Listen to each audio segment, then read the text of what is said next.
So Statler and Waldorf sit up here, show after show after show. Now I see why. You see why they come? Oh, I see why they left.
Not nearly as,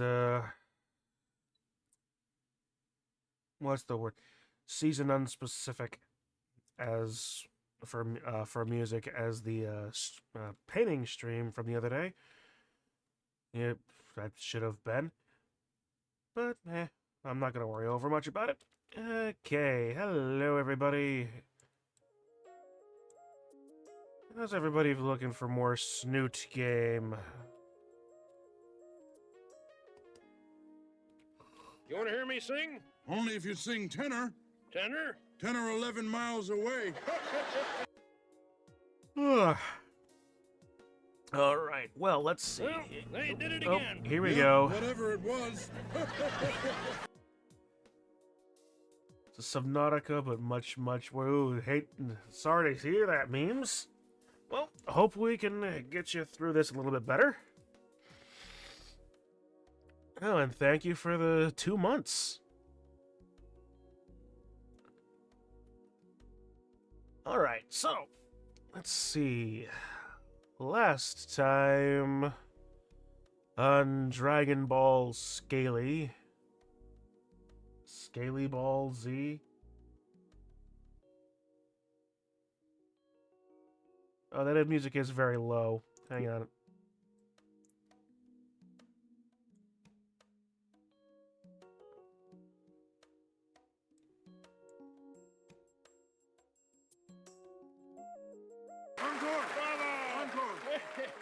He's a credit to his race. What race is that? The 100-yard dash. There we go. Alright. Perfect.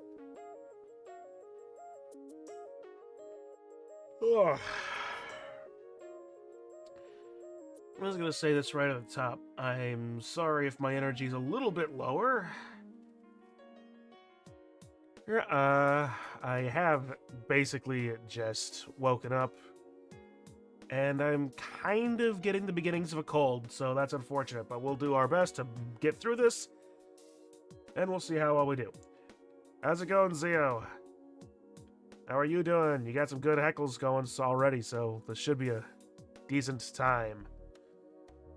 So, first and foremost, last time we got ending 3 of 4, the neutral ending. Or a new. There's boring, bitter, there's boring, bitter, bittersweet, and sweet. So we got bittersweet. Neat as Anon and Fang ultimately ended their lives after high school. Well, okay, don't take that out of context. Ended their high school lives Basically breaking off everything with everybody else. Friends, family. Not exactly a great look, but they were happy? Question mark? You're in pain? Correction, family was still there. Okay. Fair enough. Family was still there. Just broken off with their high school friends.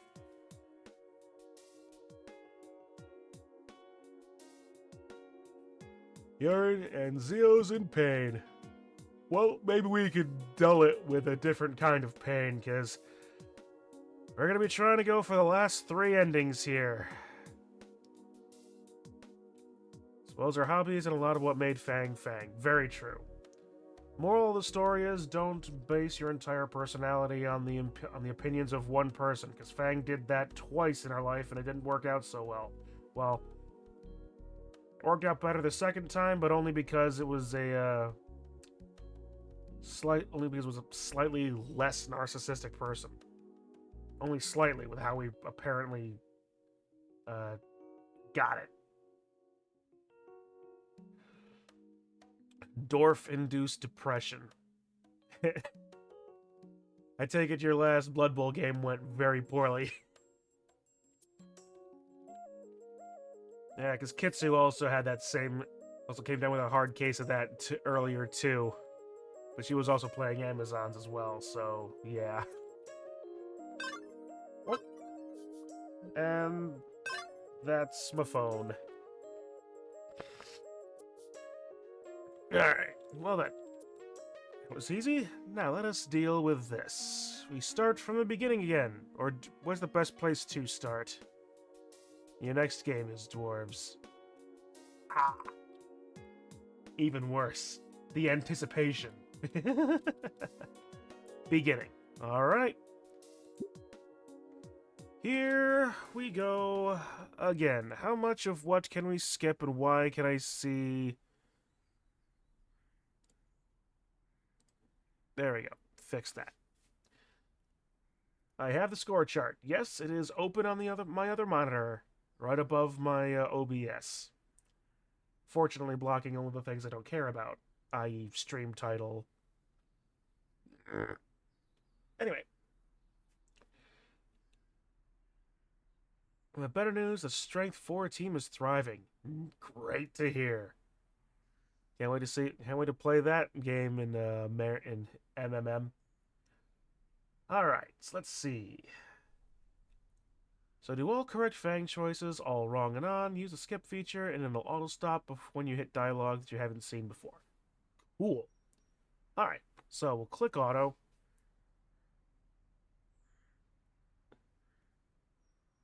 Well, not auto skip. Okay, cool. You. Okay. Reply to the obvious shill thread. This doesn't matter. Yeah. Thread goes 404 right away as I'm about to post my well-thought-out reply.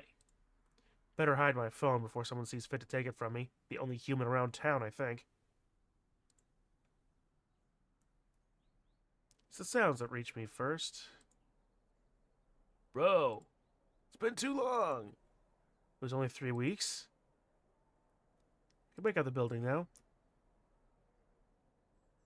Alright, fair enough. I just wanted to make sure. Yep, just wanted to make sure. Zoom. We just got people. We got the guy. It's more people. It's the music. It's a lot of stuff. It's happening. What the crap?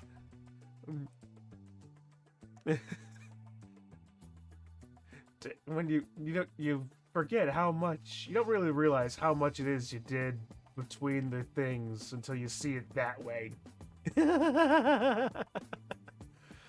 Well, this one doesn't matter.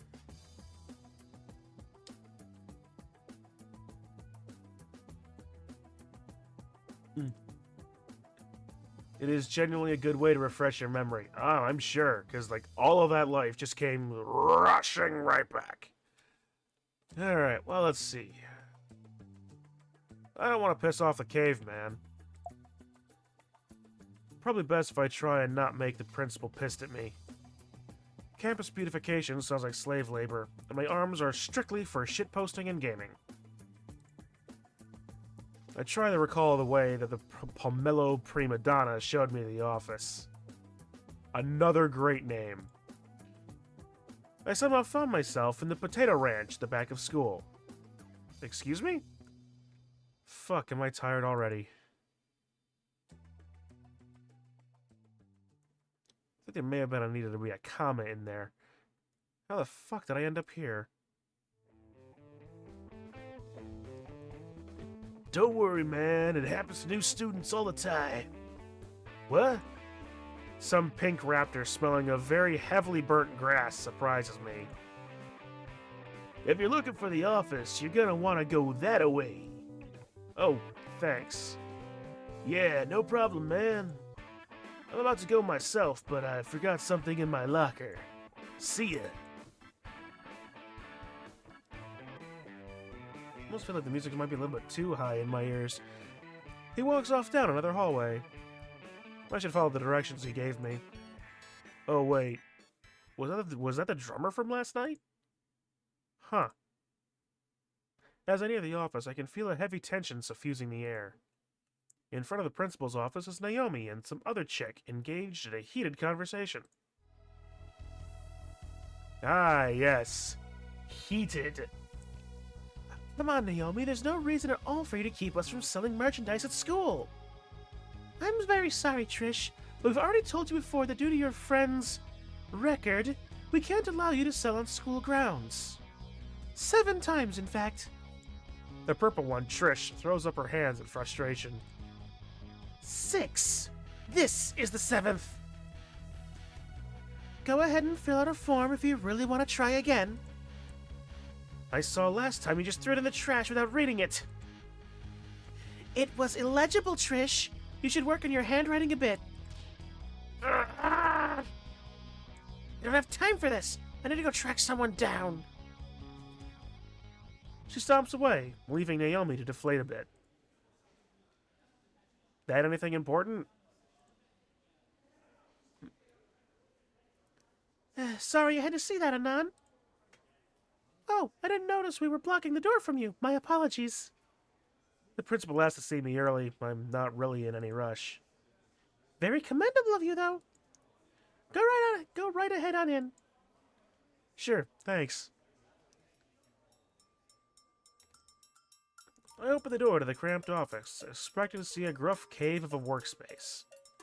Instead, it was fairly well-furnished space, complete with armchairs and cabinets of old photos. I think this is where it converges. You're going to stand there forever? What are you waiting for? Sit! I plant myself in one of the armchairs and sink a bit lower into the cushion than expected. Perks of being a human, I guess. Punctual like I asked. I like that, Anon. I trust what happened last night won't become a recurring problem with you. No, sir. Good. I meant what I said last night. Hopefully not about the whole pile driving thing. To bring you here to lecture. Financial services. Yep, this is where it converges. So, now we go to skip again. Oh, my life flashed before my eyes. It was very boring. What? Hobo.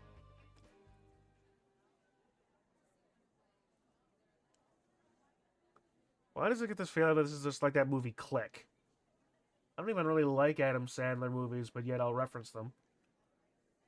You know, the sandwich looks good. Or did I grab the cookies last time? I forget. Grab the cookies, fat ass. Why not both? Hence my tray stacked high with desserts and the tastiest looking sandwich from the lunch line. Looking around for a place to sit, I see the aggravating creamsicle waving at me. Next to her is Nasser with a complicated expression.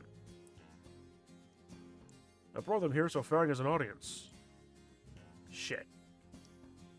Alright, and this should be the same thing. Lunch card, yeah. But all those sugars is bad for your health, enough. The school's vegan options are going to be ignored like the rest of this dialogue. Yeah.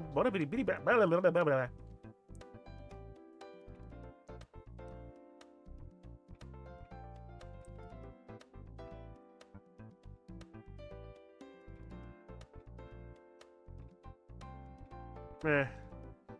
Let's see. Well, this is also not where it matters. I want to say that... I honestly forget.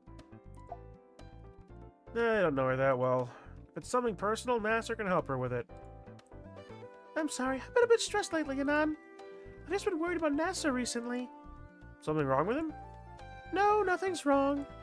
It's more that he worries a bit too much for that sister of his. Oftentimes when I'm with him, he's anxious about something he's done. I just like him to relax a bit about it a bit more, I suppose. Is that selfish of me to say? I mean, I've never had a girlfriend, but I imagine that'd be a bit inconsiderate to constantly be worried in front of her. I don't know. Naomi nods her head a bit, staring at her shoes. Sorry, I just wanted to share with someone. Guess I ended up doing the same thing I'm complaining about here, huh? Don't sweat it. She checks her phone and jumps a bit. Oh, I'm gonna be late. I still need to check in the front desk. Really sorry, Anon, but the tour will have to end here. It was fine. Hopefully this doesn't make my allergies flare. Yeah. She waves and runs off to a side door. I should be getting to homeroom soon, too. Alright. Side entrance, and the hallway is starting to become familiar. Yep, this should be right. Yep, this is converged.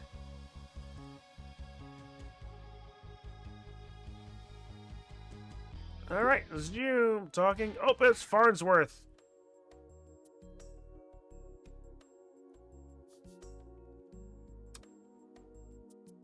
See, this is the other one we didn't do. Non-binary people don't owe you androgyny. That doesn't seem like something she wants to hear right now. So, you're Nasser's sister, right? Sibling.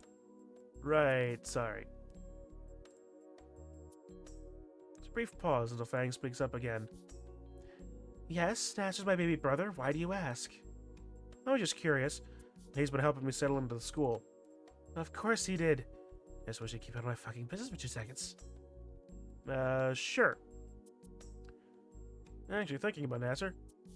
It's more that he worries too much for that sister of his. He's anxious about something she's done. He told me about what happened the other day. Sorry to hear something like that happened to you and your band. Why do you care? If you try to skip when it's new stuff, it won't work. Statler and Waldorf sit up here. Show after show after show. Well, okay then. Now I see why. Ah, You see why they now we're come? getting in with a Oh, I see why they left. getting with the in crowd, or rather the in crowd's the out crowd. I've already looked up the link. We'll save it for later. The terrible link for Volcano High.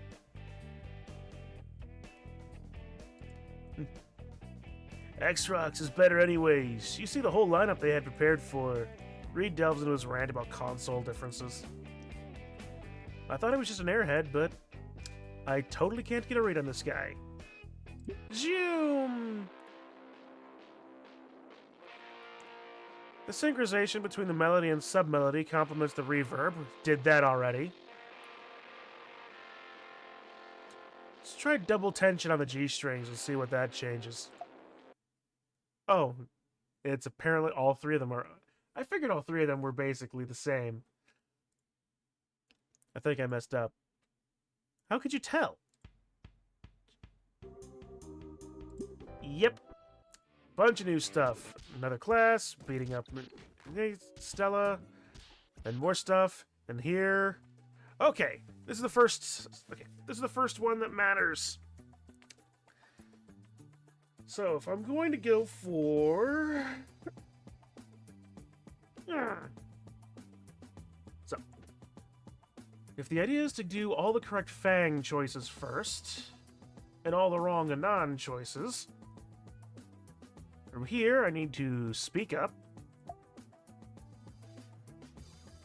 And I believe this is what we did the last time. Very passionate about playing guitar. Yes, it is.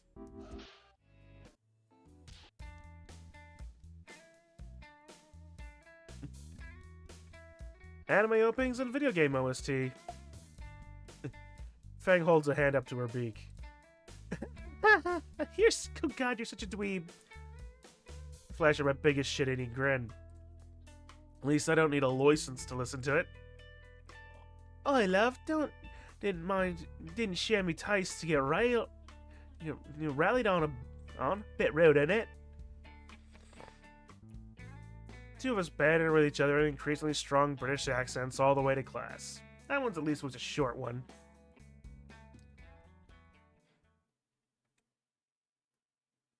Alright, and then we skip through Mr. Jingo. Alright, and then for this, the number 2.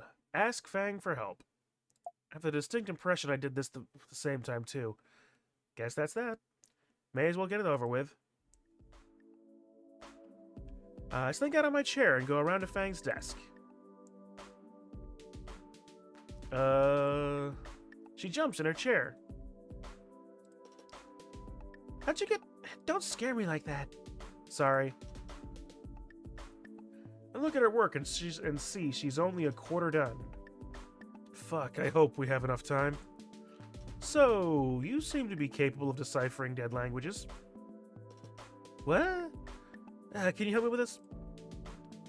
Help you with the assignment? Yes. I don't get any of this. It's all moon runes to me. How'd you even join this class? The only elective that had an open spot, apparently. Even though it's mid-semester and I'm expected to be at the level of everyone that's been here all year. Fang leans her head down and holds her hand on top of her muzzle. I'm guessing that's supposed to be like pinching the bridge of your nose. Whatever, it's fine if the teacher gives the green light. Fucking hell, Reed. It'll be fine! Yo! Fang and I jump several inches. What are you doing here? And what's with the costume? Reed is in an overly large inflatable T-Rex costume. Gotta get a signature for this absent note, man. Anyways, Mr. Jingo doesn't care if you use, like, partners and stuff. He just wants the work done. I see. I didn't know you were also the school mascot, Reed. There's, like, pockets in here, man. You get to bring a lot of cool stuff, as long as you clean it after. I'm not even gonna bother at this point.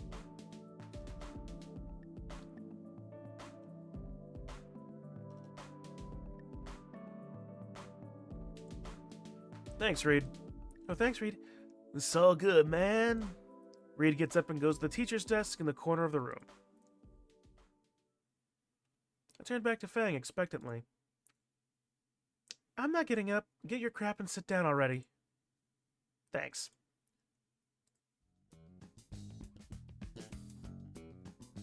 Jesus, you suck at this. No shit. I don't know what half the shit is. God, they tell you about treble notes in elementary. It's E, G, B, D, F for treble and G, B, D, F, A for bass. How the hell do you know any of this? Anon then realized he is horrendously fucking stupid. I've been playing music since pre-K. Roll with it. So, does it take it that long to learn that horrid thing? The more I appreciate good music. Yeah, what's it got to do with what we just heard? Nothing, just thought I'd mention it. Hang on, I do actually have to bring the music volume down a little bit in my ears.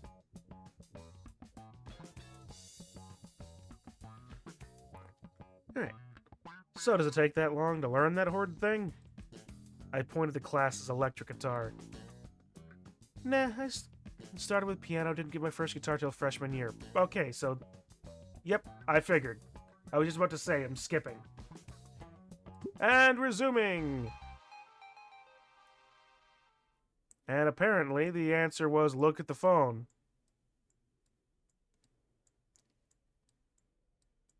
Yeah. Yep, nothing. There's close. Blah, blah, blah, blah, blah, blah, blah, blah, blah, blah. Best girl, and do the thing. Here, okay. Alright. You want it? We'll do it. As I reach out to her, she drops another clump into my eyes, blinding me. Because we are trimming the hedges around the school, or rather the vines on the school walls, and she's apparently dropping poison ivy on me, or at least that's my headcanon. I blindly grasp at her until my fingers brush against something covered in scales. I give the appendage a sharp tug. The shrill cry above me. That got her attention. Stop dropping shit! Ow. Suddenly, stars explode in my sight-impaired eyes, and I fall backwards. There's a ringing in my ears, and I try to blink the vines and stars away. Never do that again!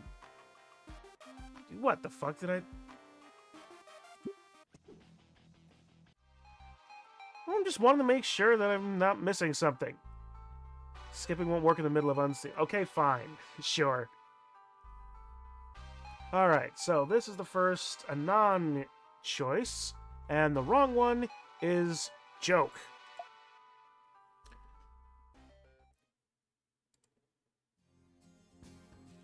Alright. I know you guys sounded so bad you never made it past your intro. We're gonna have friends now, right? This'll be fine. Why don't you guys sounded so bad you never made it past your intro? Her eyes narrow. Maybe if I was expecting dinner and a show, not a comedy skit. I know I'm not the best comedian, but still nothing? Oh, yeah.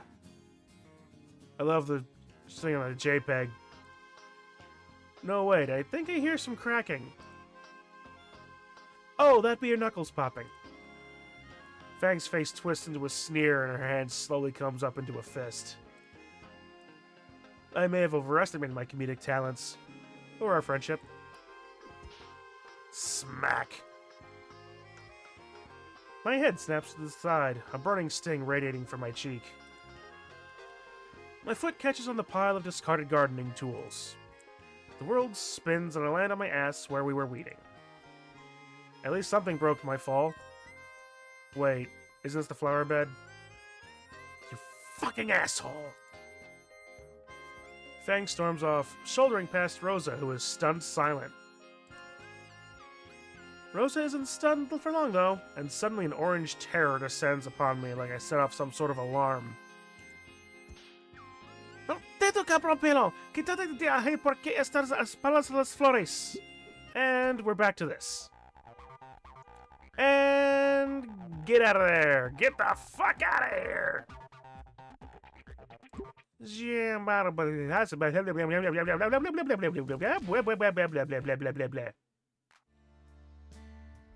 And from here, we need to make another dumb thing. Let's see, now we say the correct answer is stay quiet. We interrupt. Because, you know, she's having a heartfelt heart-to-heart. What could be worse? She seems at a loss for words. I should say something. You're feeling helpless, right? Like you don't matter?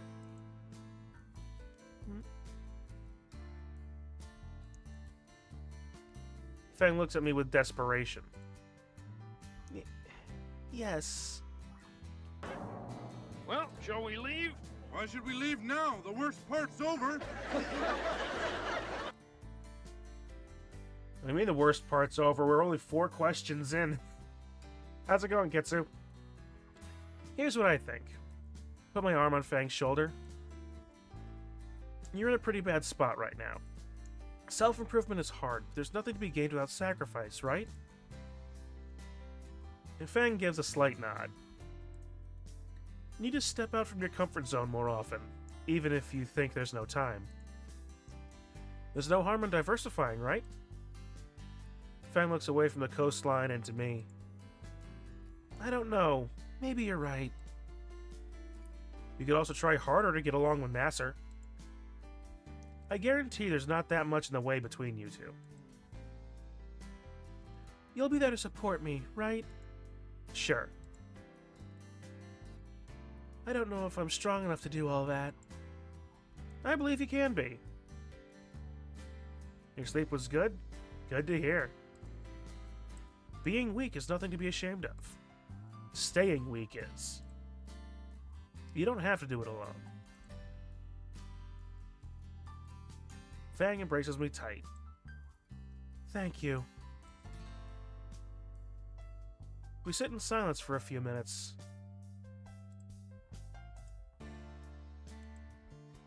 Eventually, she lets go.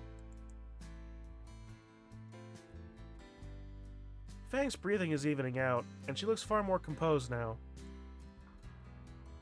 Hey, can I see that? And this is where the whole thing reconverges. We're back in the stuff, and there's the people. Okay, so let's just text Fang this time, because we knocked the first time, and we got to meet the whole family. So let's see what texting Fang will do us first. Yep, this isn't an important question. Before I can hit send, the door swings open. What is killing intent? Same stuff. Cool. And now with this, we have just realized that Naomi has been manipulating things. And the correct answer is to wait for Fang. This is for Anon, so we want the wrong answer. Excuse myself.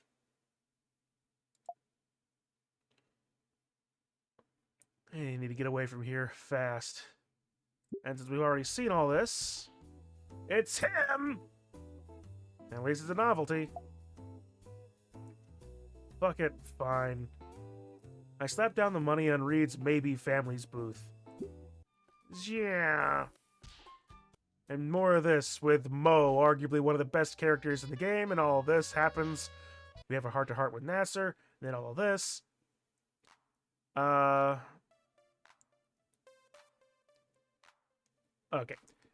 I'm just gonna make an arbitrary decision here. I could be wrong, but after playing this, it struck me that Stella would probably have a thick southern accent. I'm probably very wrong, but...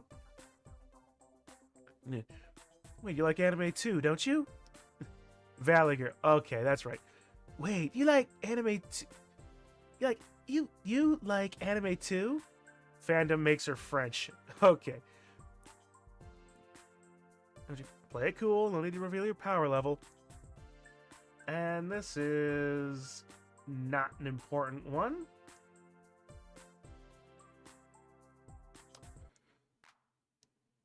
I've seen a bit, or... yep, already seen that. Fix the cables is the correct answer.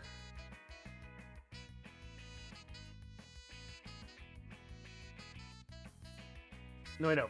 Leave the stage as is the correct answer. This is another Anon. So we need to fix the cables here.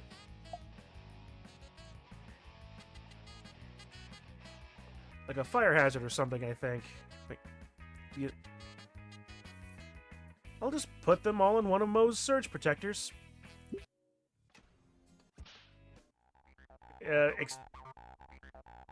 I don't think we've seen any of that, so why did that skip?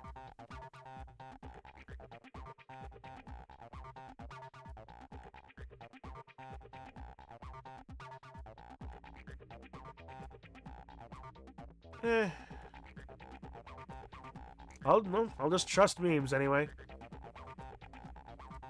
I'll just grab one of these. I do not have a thing for incanesthesia. Yeah, blah, blah, blah, blah, blah. Yeah, hang on. I think we missed something.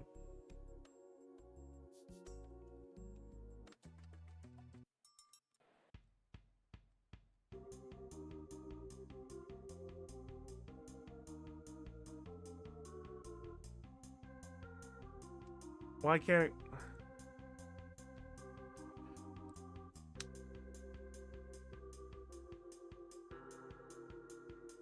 I'm fairly certain we haven't seen that path.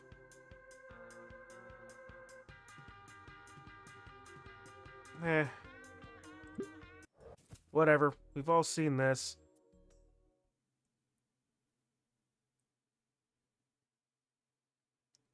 Power goes out at climax. People get angry, apparently. Alright.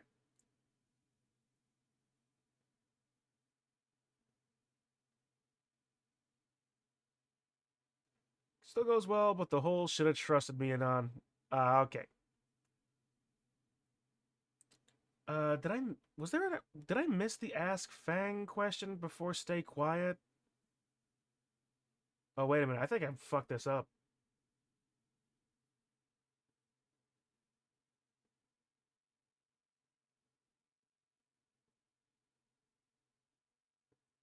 Well, if that depended on you staying at the park with Naomi. Oh, okay. It should be fine. All right.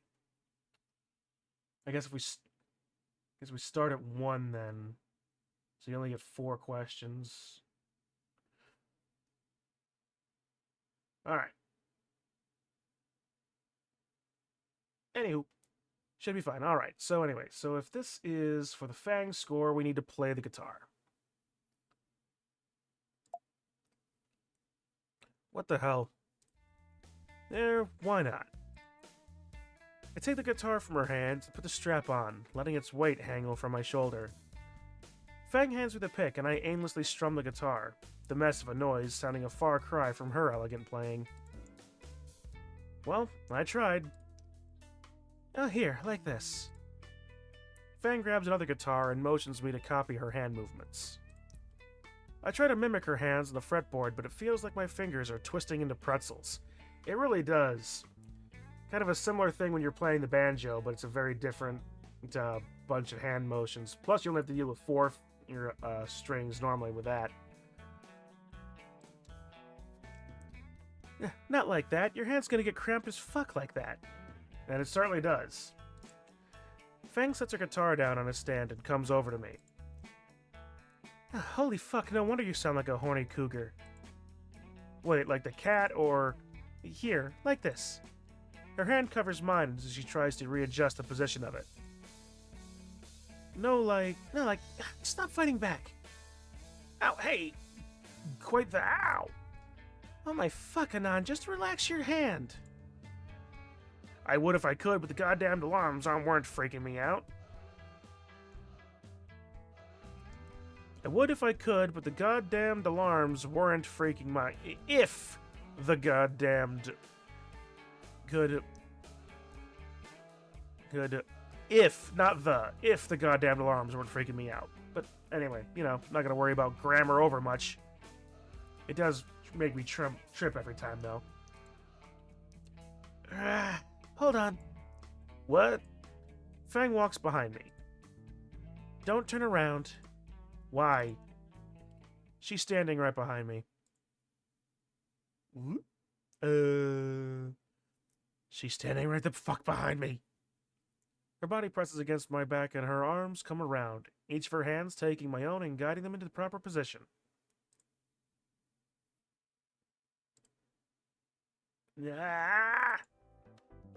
Anon, are you paying attention? Yeah, totally. I hope my voice didn't just crack. Fang's hands move mine along the neck of the guitar. Alright, try these chords. Her fingers press mine down, holding down the strings in an awkward position. Then this.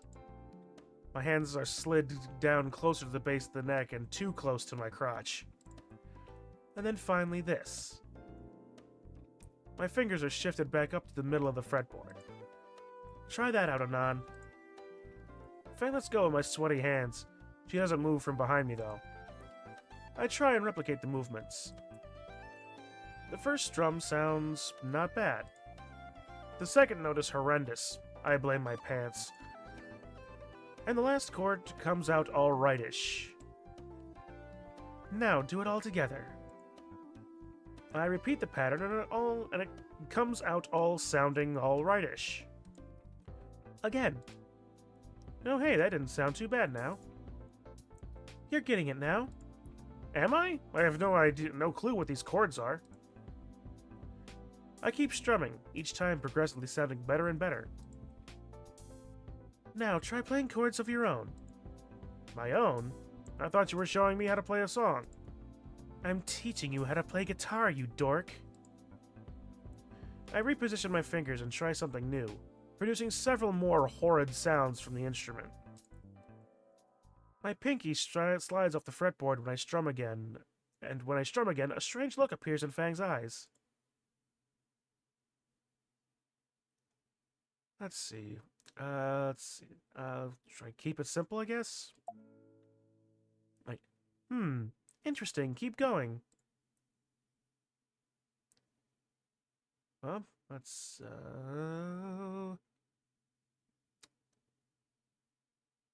Well, she's definitely being more encouraging. That's pretty good. Don't stop, you idiot. Keep going. Press this button or else your mother dies in her sleep. Try to impress. Play something random.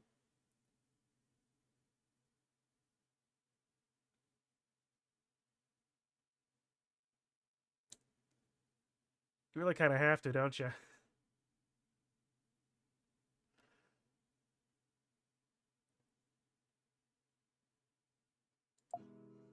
Oh, come on now. Impress me. All right. Okay, so it's just going to keep repeating that, I guess, huh? So, that was the case. Then this is also correct. Strum with confidence. That sounds pretty good. And then impress. Nah, that's not it, but you're getting there. Alright. Keep it simple. Confidence. And something random. I like this. Play that one again for me, will you? I oblige and repeat notes several times. Fang's tail starts wagging along with my strumming, turning into her usual metronome. Wait. She takes the guitar from me and sits on the edge of her bed, toying with the chord I was strumming. I think I figured out that song, Anon. Her tail slaps a simple beat in her mattress as she slowly builds up a rhythm in her strumming. Her head bobs along, wings relaxing as the guitar's tone starts picking up. The song born from the guitar was mesmerizing. It started soft, with gentle, tumbling trills, a slow jam at first, but eventually it grew into something more. The crescendo crossing the strings reshaped the music. The transformation into a weightier rock piece was seamless.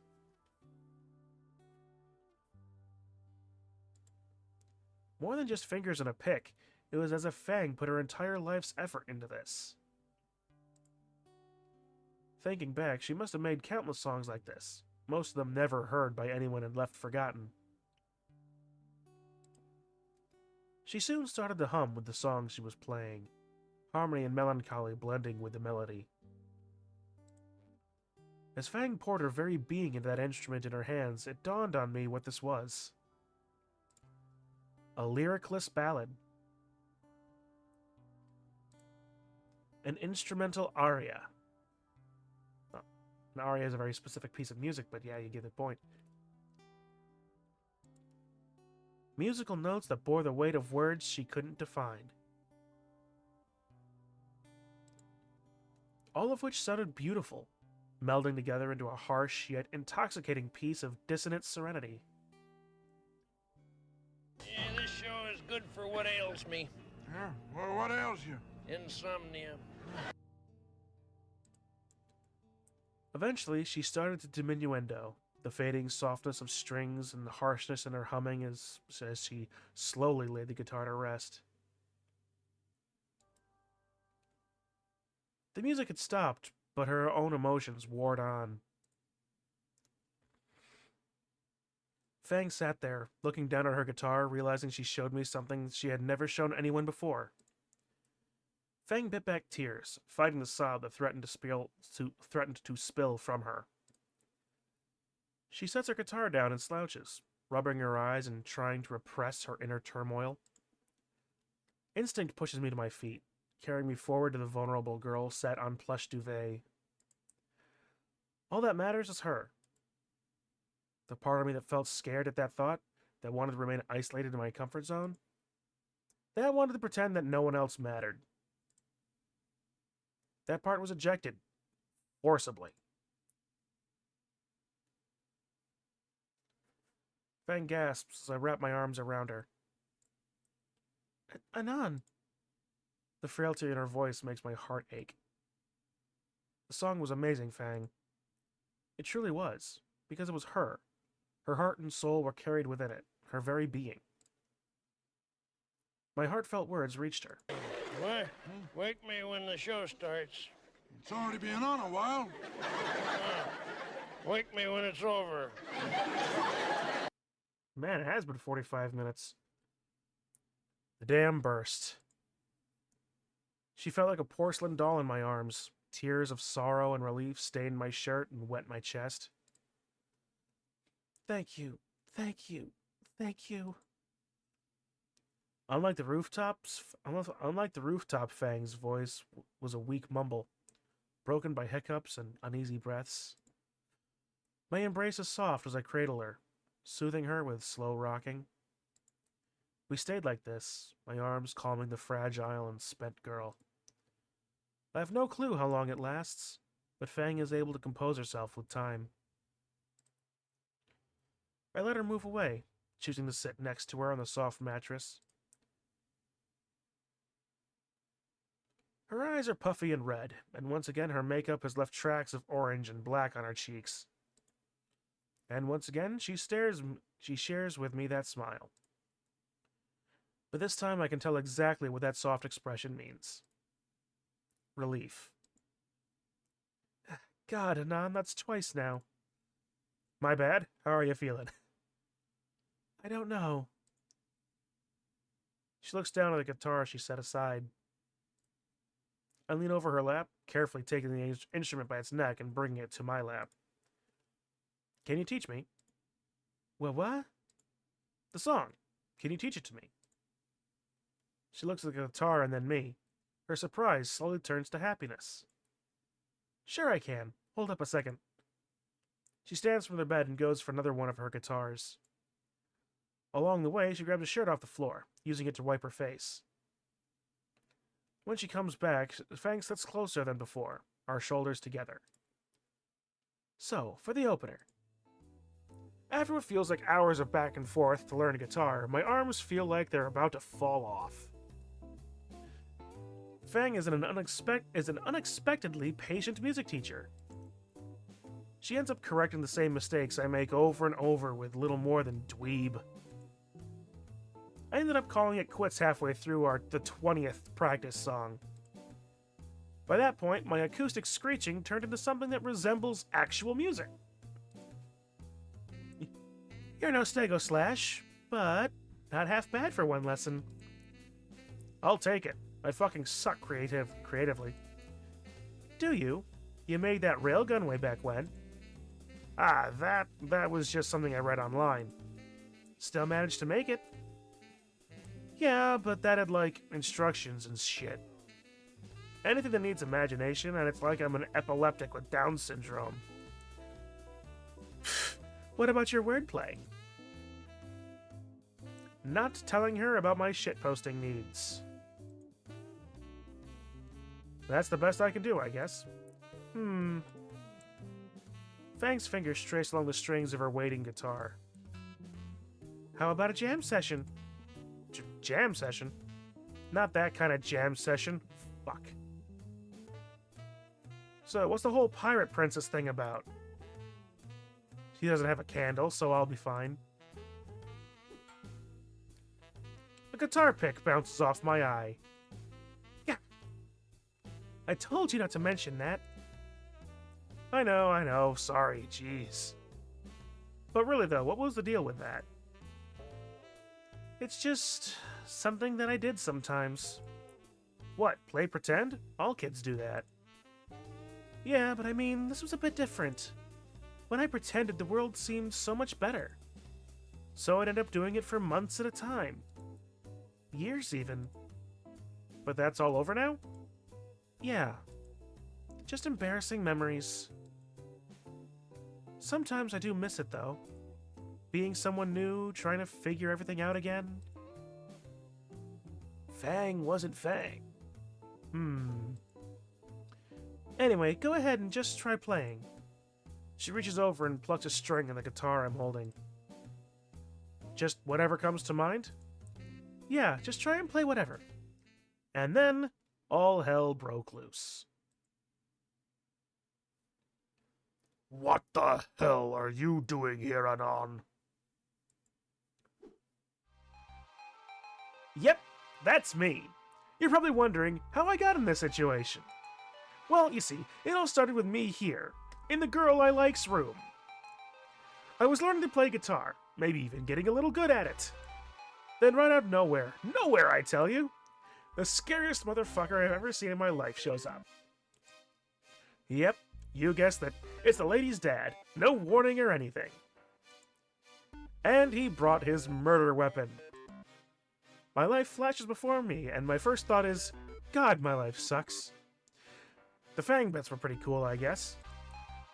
At least I at least hope someone deleted my browser history.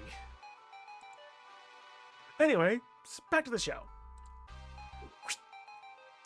Out. Now. Yeah.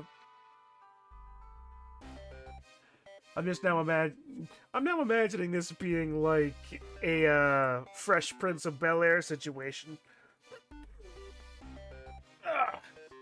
With that running gag of oh crap. No, I'm never gonna remember his name. The character's name.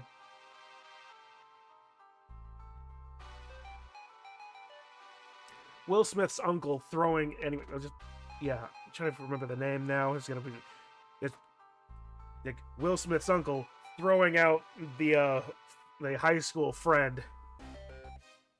It was a running joke throughout the entire show. It takes all my strength to prevent my bladder from doing its best Stella impression right about now. I suddenly head to the door with Judge Dredd to my back, catching a sympathetic glance from Fang on the way out. Walking out the front door, I feel my heart stop as his talon-like nails begin to dig into my shoulder. At that moment, I learned a very important lesson. Tarot claws hurt like crap, man. The next time I catch you alone with my daughter, I will use your head as a Rubik's Cube. He gives me a shove off the porch, and I hear the door slam behind me. I can hear her father's raised voice from here. Sheesh, guy needs, like, all the chill pills. Or maybe some Carf. God damn it, Reed. I turn away from the luxurious home and walk down the pathway to the sidewalk. That's the scene you wanted last run. Yep. It was definitely worth it, though. And things were getting... Yeah, I don't know. But like after Fang's song, she was... Fucking hell, why are emotions so fucking difficult? As I waited at the bus stop, I decided to break down everything that happened. We didn't study at all. Well, maybe music, I guess. Rapper, Jesus, Mr. Jingo was a shit teacher compared to her. But really, all I can think about is how she was after that song. I saw something... How do I fucking contextualize it? In the moment I thought I knew, holding her in my arms... Bzz, bzz. A text? Shit, that's rare. Fang. Hey. About earlier. Thanks. For, like, hanging out. And sorry about Dad. There was a pause, the animated ellipsis showing Fang was writing something longer. About that song, I want to work on some lyrics for it. So, like, how about we hang out again and write some? I consider my response thoroughly. Sure. A very thorough response, that. Another session like that? I think of Fang, standing behind me, guiding my hands again. My cheeks warm as I recall the feeling of her hands over mine. Fuck. I wonder, how does she feel about me? I mean, she's shown me so much of her now. And all the cheek nuzzling. Just like Nasser and Naomi. Why do we always come here? I guess we'll never know. It's like a kind of torture To have to watch the show.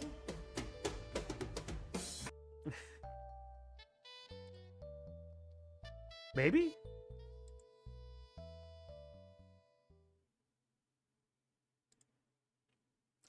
2 weeks later. I'm looking over my final grades for this semester. My science score is barely passing. I want to say it's because of Fang and mine's study sessions. Every time we tried to study, it would always become jam sessions or lyric writing. Spending more and more time with her was fun. And seeing the side of her. It makes me feel so lightheaded, like I'm floating on clouds. Although the sheet rope escapes from Fang's dad were starting to leave serious rug burns on my palms. As a bonus, I aced music class. The midterm was a demonstration. And the fact that I was able to play guitar, even shittily, was enough.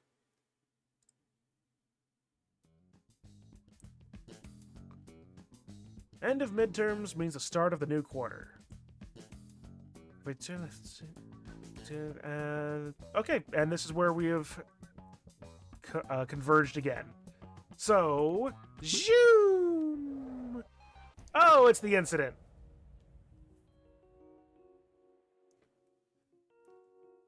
Alright, so let's see. So we're at the last Anon choice then, I guess. Which, if we're fucking it up...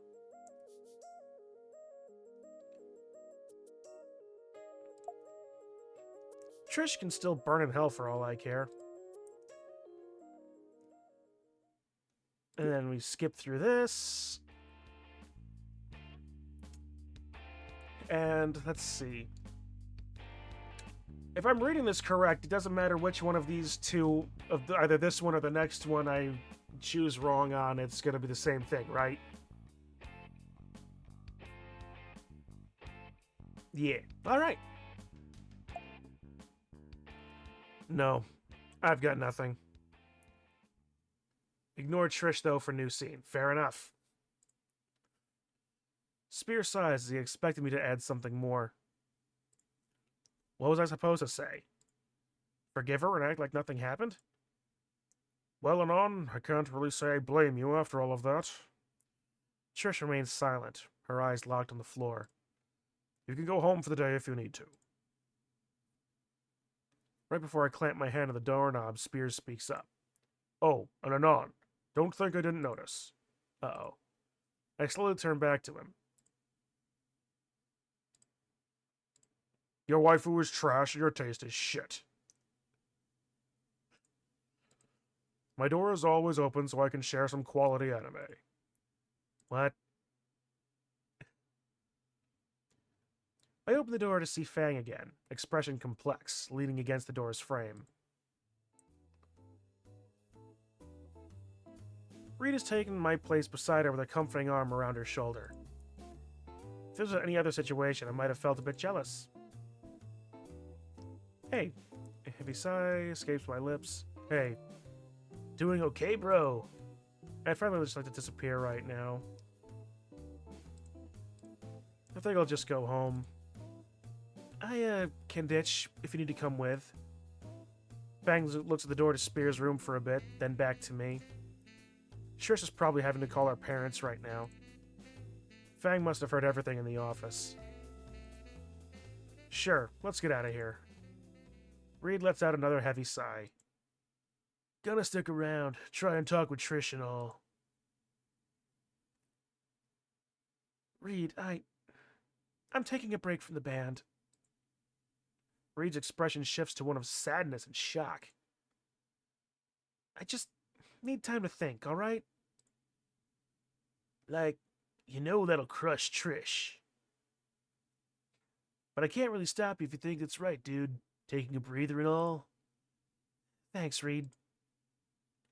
Reed offers a weak smile as we turn away from the principal's office. See ya, space cowboy. Wait, did he just... Yeah, he did.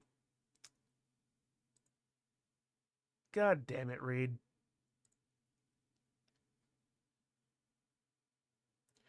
We make our way to the front of the school as I mentally prepare myself for what's coming. Time for the Walk of Shame. Is this going to be pretty much the same thing as the last one? Yep. Alright. And we'll duck. Cant smacks me in the forehead while I was mid-stride. And the whole thing. He hurt. We have a girlfriend. We get beat up by Nasser. April 1st. He just cowboy bebopped you. Oh, I know.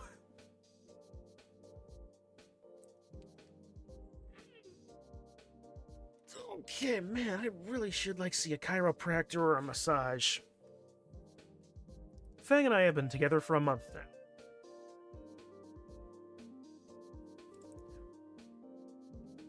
And right now I'm going to win our prank war. Alright. Turn back to see Fang giving me a raised eye. So... Fang's eyebrows rise and fall faster and faster. As if she's trying to send a message in Morse code. Wait, what? See, you can learn, Anon. Oh. Oh! Oh god, she's still on about that? She does seem pretty serious about it. We've been friends long enough. I guess the least I can do to start going along with it. I didn't realize you were Pan, Anon. Oh, really? When did that happen? Pan? Wait, what does a Raptor Williams movie have to do with this?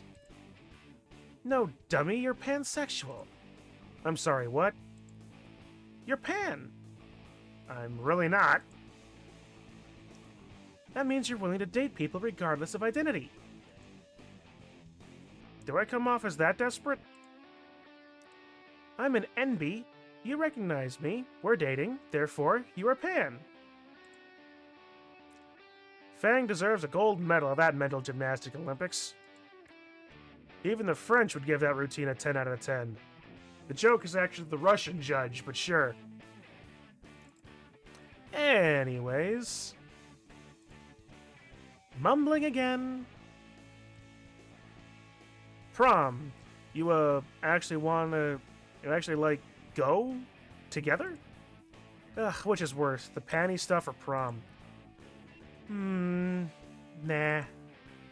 Prom is, so lame, you know? Oh, yeah, I get you. Not to mention a waste of money. Yeah, money spent on actual good stuff. Like Carf. In the distance, I can hear Reed rebuffing my attempt to try his product. Yeah, and booze. Yeah, totally. Prom cash is way better on stuff like liquor. In fact, we totally should. Should what? Have our own prom. Just the two of us. With booze. I consider the idea for a moment. There's gonna be blackjack and hookers as well? Just Fang, me, and a few dozen cans of beer somewhere. Fuck yeah. Fuck yeah. Quiet down, you in the back. Oops. Crap, the assignment. You're still worried about that? I flipped the page over to reveal the second half, which we only have about 10 minutes to finish. It's just the one assignment, and there's no way you can finish, right? Just relax, take a break now and then. I worriedly glanced at the page again. Maybe she's there right. Alright, sure. The two of us continue making plans up to the bell, and I toss the paper out when I leave.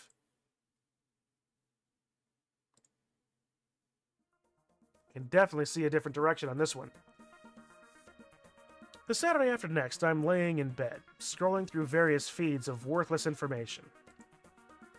God, this Sandastanan postmodern and graffiti RSS feed became a dumpster fire. Fucking tourists. Sandanistan? Wow. I got an open can of soda, the lights are out, and I hear Rainbow bumping around his box. That's so funny. This is the life. I'm about to reply to some guy claiming that he is most definitely angered in the posterior, but my phone buzzes, throwing off my answer. It's a text from Fang. Hey, you got any plans later today? Who do you take me for? A plan maker? Why do you ask? I've shown you some songs from my favorite band, right? Bigly Die? I vaguely recall Fang's phone bugging out occasionally. Was that supposed to be music? Think so, yeah. They're coming to town for tonight only. Cool. You plan on buying a ticket? No need. I won them in a raffle. Ooh. Now, when you say them, of course I want you to go dork. Oh, cool. Wait. I'll come pick you up at 6 tonight, don't forget. Alright, see you then. Interesting. My hand falls to my side, dropping the phone onto the mattress. A concert. On the one hand, I get to spend time with Fang doing something they love. On the other, concert.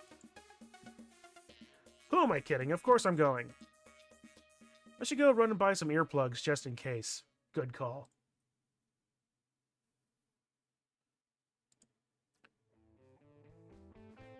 As I wait in front of my building for Fang, I can't help but feel a bit nervous. I've never been to a proper concert before. The closest was Fang and the band at Moe's place. That counts, right?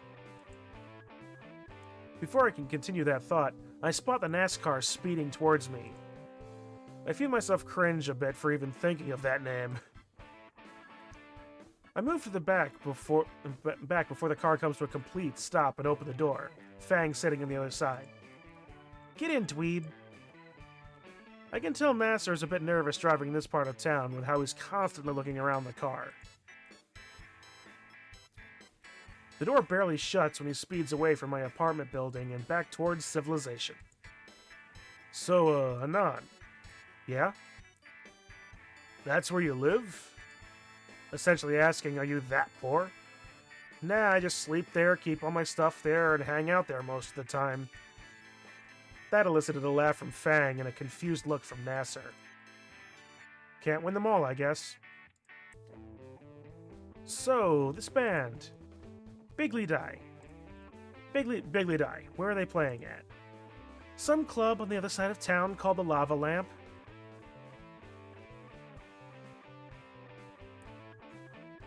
What happened to the windshield? They have said on multiple occasions that it is a beat-up, scuffed-up sports car. Maybe he just doesn't have safe light. But I was going to say, the Lava Lamp is a good name for a club, actually. Can't say I've really been to a club, either. And what genre is their music exactly?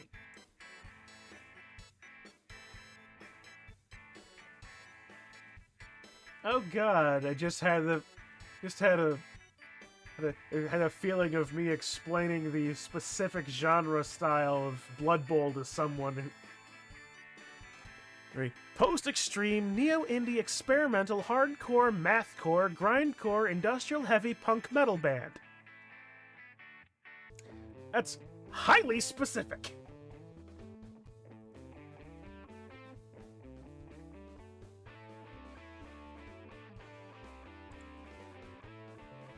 What? With an emphasis on creative expression and a down-to-earth worldview that just really speaks to me. Ah. So they're Ponzi. It's the kind of stuff I wish we could have played in... I don't think there was a hole in the glass the last time you played. Yeah, I seem to remember there being that hole before, but...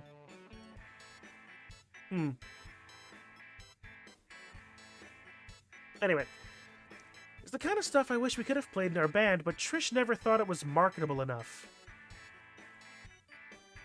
English? Blender noises? Thanks. Oh, fuck both of you. Fang pouts, or as they put it, she was in silent protest against the world.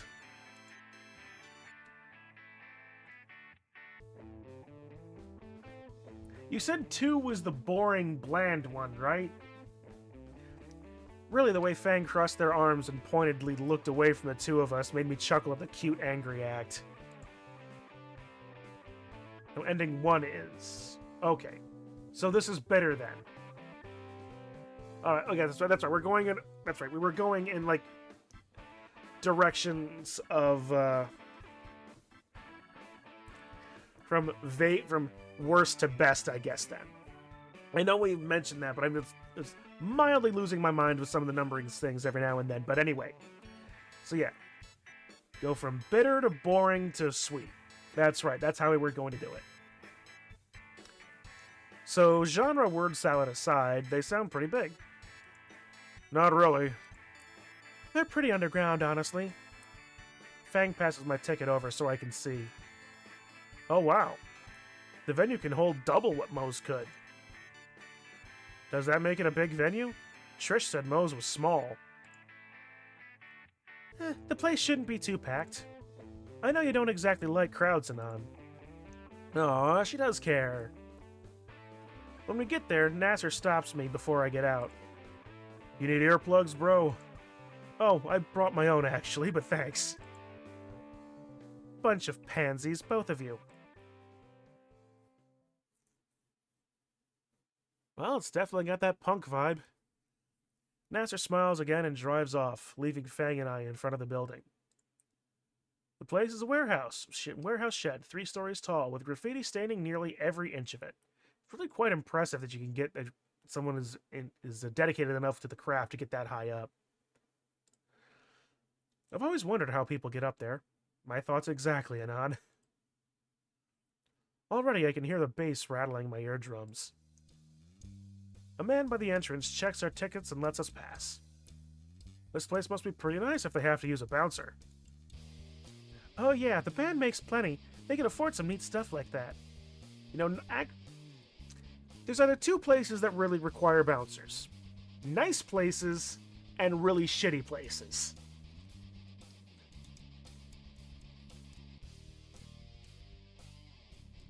And the aesthetics of either place don't necessarily guarantee either of those.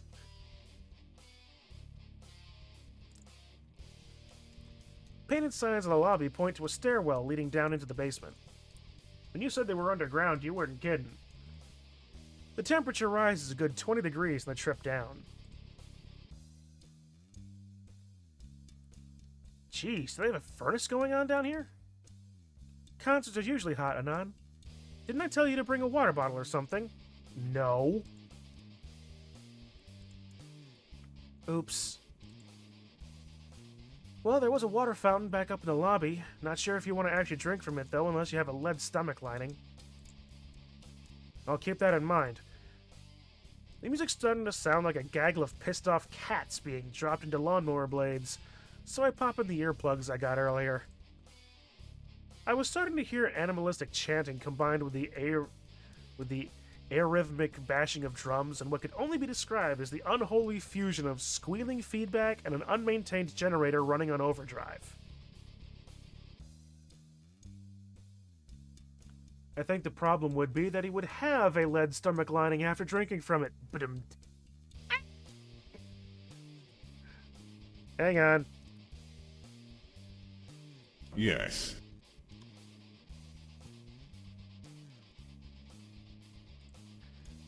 Fang rolls their eyes and gestures to the open door to the concert hall. The pre-show's almost done. We got here just in time. As soon as we open the doors, we're almost blown back by the wall of sound that blasts past us. Well, it's definitely an aesthetic. The earplugs were not helping. At all. I'm pretty sure I just went deaf. What? There are about 100 to 150 of the concert-goers, give or take. Most of them are thronging the stage while a few hang back and nurse their beers, waiting for the show to start. Thank you, motherfuckers, for being here tonight! The crowd responds with a collective roar of approval, Fang adding her voice to the cacophonic chorus. It was an honor to open for the main show tonight, and they're in for the gig of their lives, judging by how brutal you guys were in the pit. Another roar rips from the audience at that barefaced flattery. Probably the leftover adrenaline in their systems. All right, it's time. Are you guys ready? The crowd is practically foaming at the mouth. They scream unintelligibly yet again. Come on, is that all you fucking got? Are you fucking ready? I thought that they couldn't possibly have been more ready, but they somehow managed to scream even louder. Welcome to music venues. I think I even saw some guy get punched as the person next to him thrust his fist upward while he yelled, "Welcome to music venues." Now that's what I like to hear! Let's welcome Bigly Die! The crowd goes absolutely nuclear. People jumping up and down, screaming their heads off as the band walks up onto the stage.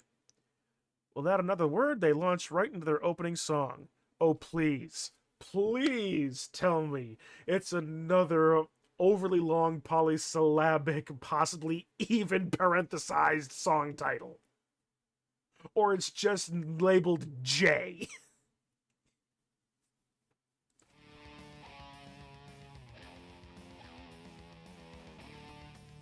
A flurry of instruments meet my ears in something vaguely resembling music.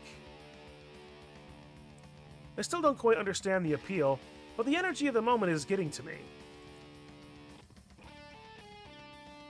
Before I know it, I'm jumping and fist swinging along with everyone else.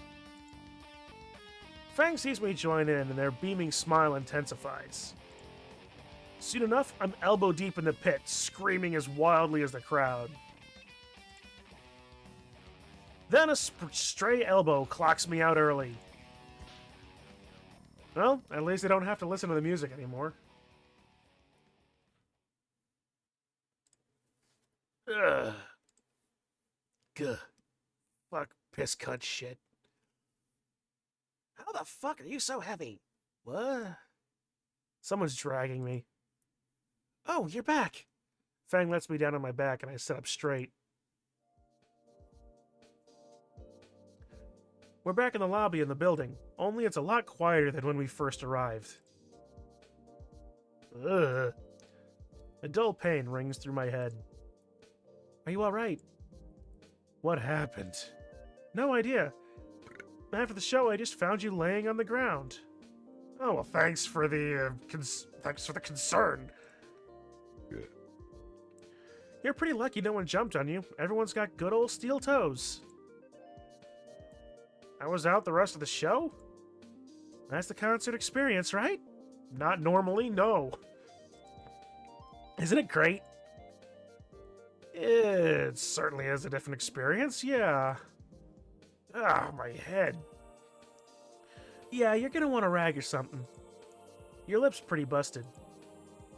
I feel around my face, and sure enough, a new pulse of pain shakes me. My fingers are covered in blood as I registered my new cleft lip. Do you got one?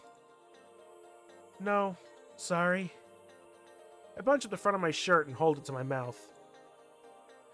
Nasser always keeps a first aid kit in his trunk. He'll be here in 10 or so minutes. You look like a ass at school for a few days, but it can't be that much of a change. Fang laughs at their own joke, and I try to join in before my splitting headache kicks in. Can you get up, or do I have to drag you all the way out the door?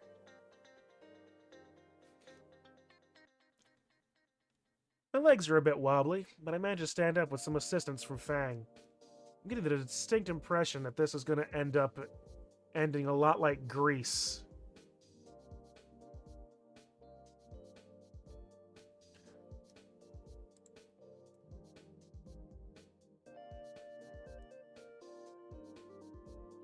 How does Grease end? Never seen it. Despite the exceptionally high energy of the closing number of You're the One That I Want, ooh, ooh, ooh, you're the one that I want, it's like, ooh, ooh, ooh. It ends that Sandy, the girl that the main character, that I want to say is Tony, don't quote me on that. It's been a while since I've seen Grease. But Sandy ends up going the full bad girl route, to try to impress Tony, so that Tony doesn't have to drop his bad boy routine to impress her. So while, yes, it does end in a technically happy note, and everybody is like perfectly good with where they are, it definitely has that idea of, well, pretty much like the last ending. They're changing their entire opinions, or their entire aesthetic for the opinions of one person. And whereas we got Fang to do that to come away from the extreme edges of her personality, I'm getting the feeling that it might be the opposite here for Anon. But I would highly recommend actually watching Grease. It's a really good movie, and or stage show, depending on how you want to consume it. But the movie's really good. Can't say anything about Grease 2, but as any other like variety of sequel of that variety, it's not nearly as good, that I've heard anyway. But Grease is definitely a recommended watch. They lead me out of the building, and we will sit on the curb to wait for Nasser. You doing okay? The bleeding stopped. I feel like my head's about to explode, but I'll be fine. Better than last time this happened, at least. Fang reaches into their pocket and retrieves their lighter and a pack of cigarettes. You want to smoke? You know me all too well. I take them from Fang's hand and light my own cigarette for once. Taking my first draw, and it's almost enough to ignore my migraine. You seem to really like those. Yeah. You should get around to scraping enough pennies for your own sometime. Yeah, I'll start buying my own when they cost less than my monthly rent. So until then, you're gonna keep getting your teeth kicked in just to get one of mine? That's the plan. We chuckle, and Fang shifts closer to me, hugging my arm. Dweeb.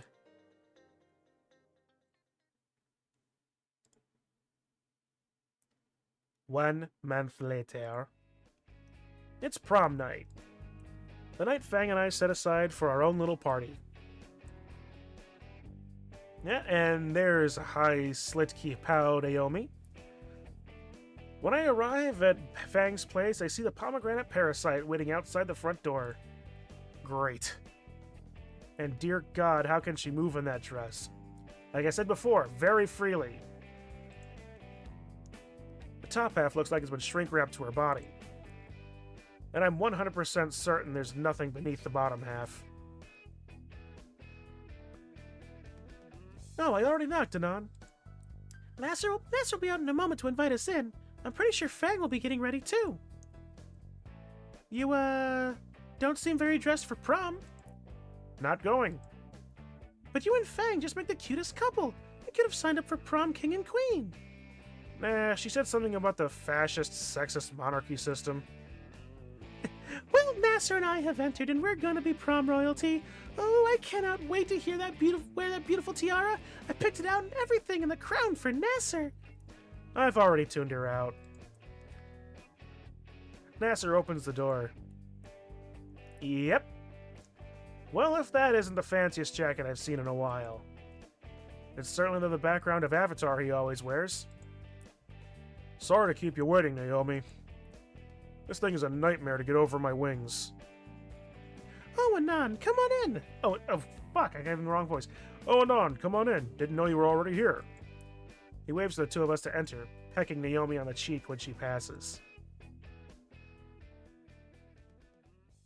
Fang's mother speaks up from the kitchen. Oh, is that Anon? Here we go. A small pterodactyl comes out, a bowl she's struggling to stir in her arms. Oh, Anon's come over too. Are you two going to prom as well? No, I'm just visiting for a bit. Fang doesn't want to go. Where are they? Well, Lucy will be downstairs in a bit. She's just getting the last of her makeup on. In the meantime, take a seat. I've got some cookies in the oven that are almost ready. Yes. Thank you, ma'am. Always better to be polite. I take my seat in the usual spot, sinking in and feeling the pillows conform around my spine. This thing must cost a fortune. Fang's dad is a police commissioner, if I recall. That explains the luxurious furnishings. Now that I think about it, I'm surprised I haven't seen him yet. He's right behind me, isn't he? So... I hope I didn't just ruin these jeans. Good evening, sir. I didn't even see you in your chair, sir. My apologies. Don't sweat it, son. Thing about humans, as well as many carnivores, is that their vision is based largely on movement. You'd be surprised how effective staying quiet and stationary can be. Yep, we've seen this one, or close enough to it, sans the lack of dressing up on Anon. How close are you gonna get to someone without them knowing? Sweetheart! Oh, come now. You can't expect me to believe that he's only here for a visit to the school's prom night. No, intimidating the suitor! The big guy deflates a bit in his chair. Point is, don't get any funny ideas. Yes, sir. Oh, Nasser, you look so cute with Naomi in that dashing little jacket. Pictures, I need pictures! Oh, we should get a new scrapbook just for this. Nasser worriedly looks at me, as though I'd let him down somehow. My phone buzzes and I check to see who it is. Got out through the window. Meet me at the bus stop. Why didn't you have me wait there in the first place? Forgot Dad wouldn't let us leave on our own in a million years. Just make something up and get out of there. I shift a bit in my seat, and Fang's father notices my face has gone a bit pale. Something wrong, son? Yeah. I get up from the sofa and start inching towards the door. Sorry, I gotta go early. He squints distrustfully. As well you should. Already? Lucy hasn't even come downstairs yet. Yeah, sorry. Emergency came up. I, gotta feed my pet Roomba. I power walk to the exit. Man, of all the excuses, that's one of them. Hold it. His chilling voice freezes me when I grab the doorknob. Roomba? That's my dog's name, yes. It's an absolute blessing that I'm facing the door. Cold sweat is pouring down my face, threatening to drip off my forehead. If it wasn't for my jacket, he would definitely see the spreading patches around my armpits.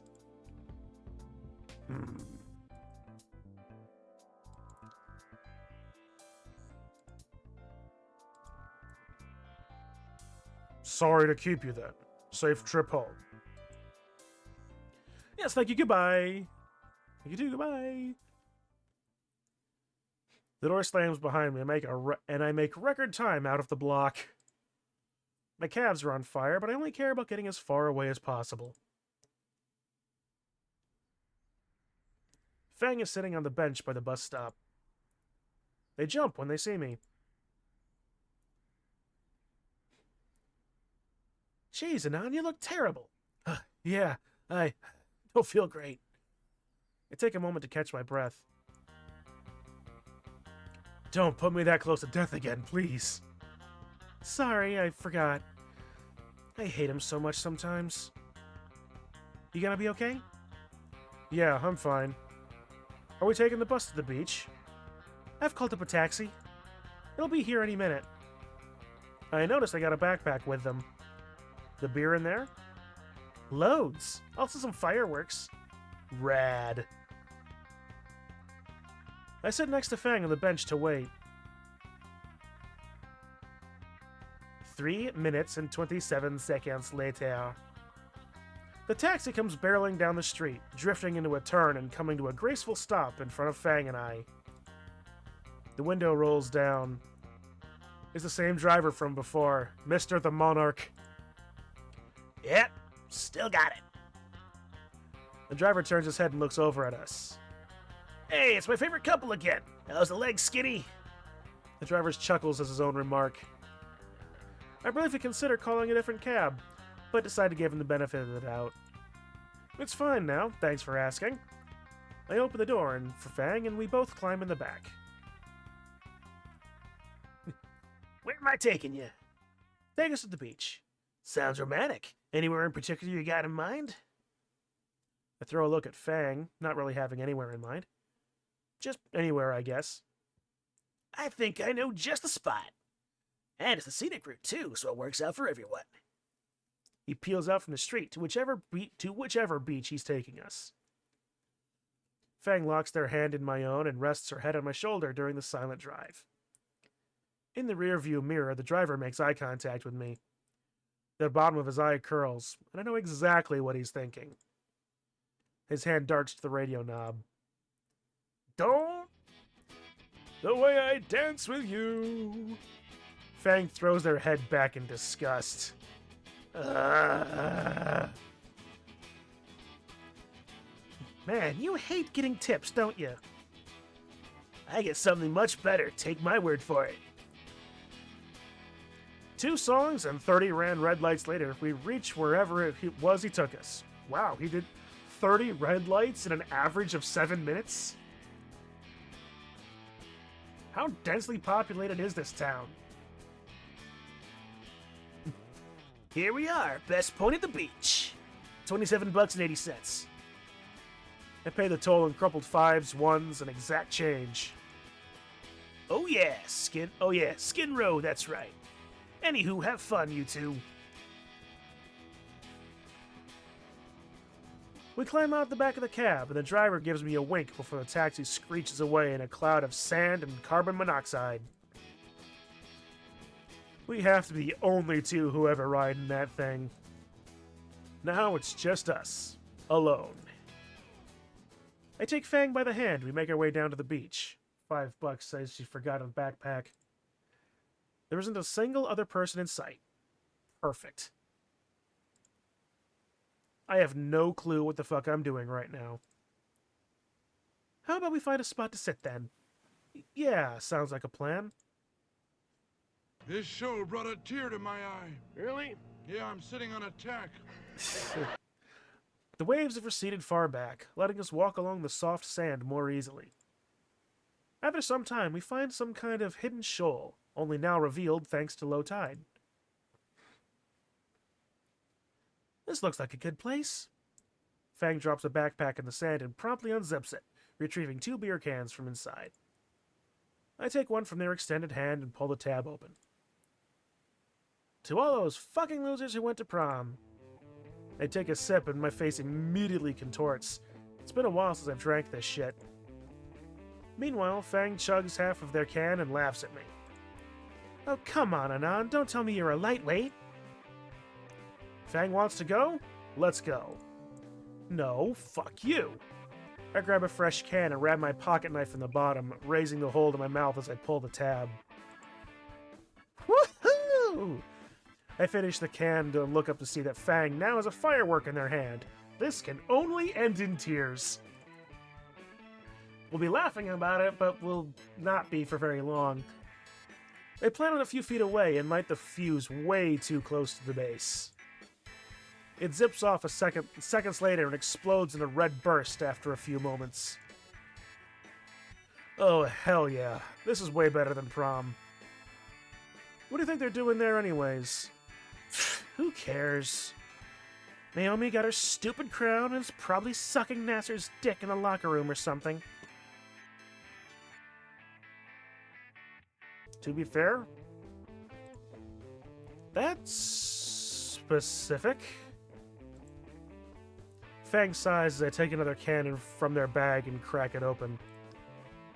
You know, Trish had this big idea when we started Verm Drama. Fang sits down in the sand, and I feel obligated to take his seat next to them, suffering the moist sand seeping into my clothes. We were gonna play a show at prom, and everyone was gonna love us, and it was gonna be our big break, like she always said. Now? Fuck. Trish went and did all that to you, and now none of that's happening. Fuck her. You know, part of me thought you two would just hate fuck and be done with it. That's not happening. I finished the beer and tossed the can into the sand. Better keep this party going. I just wish everything could go back to the way it was before all that bullshit. Fang takes a sip from her can as I grab another. Ha, you shed it. Are you already drunk? Looks like you are a lightweight after all. It's all a bunch of bullshit. School is bullshit, and prom is bullshit, and her thing is bullshit. Not you, though. You're not bullshit. Everything's great till fucking Trish done me dirty and turned it into Rock Bottom 2.0. I actually had friends and life and shit. And I'd come off as a fucking retard for once. Fuck Trish and fuck Naomi too. Yeah, fuck that bitch Naomi. And Fang downs the rest of her can and reaches for another. Yeah, fuck that bitch. Controlling freak. Probably does Nasser's homework. I bring my can up for another swig, but it's empty. Arm probably feeling a little bit too buoyant at this moment in time. Fucking bitch, even stealing my booze. I reach my hand. 2 hands? 4 hands? I reach into the bag and find more liquid sustenance and pop the top and chug it all at once. Oh yeah, like I said, tears. Fuck our stupid fucking plans and trying to fix people. Ah, now you're wasted. The fuck I am. I bring my can up for another swig, but it's empty again. How does that big bitch keep doing it? Always putting her nose in everything. How's Fang and on? What you and Fang been up to? What a bitch. That pampered princess, always acting like she's right, and now she's got Nasser just wound up around her stupid finger. Yeah, poor fucking Nasser, even if his head looks like a perfect circle. Huh? Why is she laughing? Yeah, must have thought something funny. Yeah, poor Nasser. Yeah, poor Nasser. How the fuck did he even hook up with her anyways? He's so worried about everyone, I always see him fretting about you. You wouldn't believe how much that pisses Naomi off. I can just imagine her now. No, stop paying attention to Fang. Why? The fuck's her deal anyway, trying to fix Fang? Like, it's not her shit to fix. It's not mine either. Fix? Just say something. You said Naomi was trying to fix me. Fuck. Well, you know what? We've been together long enough. You promised not to kill me. What? Sure. So, Naomi, right? She's bugging me constantly when I first got there about dumb stuff. She does, yes. Yeah, you fucking hate her, and she fucking hates you and all, and she got me to start dating you. She thought I was some super cool magic guy that would make you normal or whatever. Wait, Naomi put you up to dating me? She tried, yeah. Something about wanting all of Nas's attention because he thinks you're a screw-up. Shows what she knows, right? Probably couldn't fix you if I tried. Fang's eyebrows furrow. You think I need fixing? I mean, no more than anyone else. Everyone's got their problems, you know? Like me, I'm too nice to people. Too nice. And you do that weird thing with the pronouns for attention. Attention? You just gotta live with our faults sometimes, yeah? You can trust me, I know about this sort of thing. Ow. Pain blossoms across my cheek. Fang cradles her palm. If it feels anything like my face right now, she's gotta be hurting. What the fuck is wrong with you? How could you say this for attention? This is for attention. What attention? You know this is who I am. What? A girl with daddy issues? You know I'm not a girl. You sure are fucking acting like one. Fang visibly pales. Ah, lovely. Her eyes harden. Did you even care about me, or were you just fixing everything Naomi didn't like? Like the fucking tool that you are. You serious? The way that you're going, it seems anyone cares more about you than you. I can't believe I ever thought you were better than any of the other fuckheads at school. That I ever opened up to you thinking this time would be different. That I actually stuck up for you and broke up with my friends. But you're still the same bigoted dumbass as the day I met you. You should be glad I put up with your shit as long as I have. I deserve a fucking prize or something. Not like anyone else would put up with a mentally ill schizo like you. Mentally ill? I am non-binary. It's not really a thing, but okay. You don't even make a passable faggot. Shut up! Try to step closer. Her palms thrust roughly into my chest. Yeah! The momentum from her shove and the soft footing beneath me send me sprawling back. I splash into the shallow water, the stinging salt burning my eyes. And she runs away. From my resting spot in the shallows, I see Fang's silhouette shrink into the distance. I sit up, rising out of the pool of ocean water to see her halfway up the beach. She stops for a moment and turns back. Anon, I can barely make... Here you were, thinking that we would tread the same ground twice. You know what? Fair enough. Fair enough. I can barely make out her voice from so far away. Trish was right about you. Her wings shift, hiding her completely as she slips away into the night. I lean back, resubmerging into the black seawater. The pain from my cheek and in my eyes brings sobriety and clarity to what I've just done. Her parting words echo in my head, and I can't help but agree after I realize just what exactly happened. Surrounded by the salty air and soft waves, the alcohol finally gets to me, and I drift out of consciousness.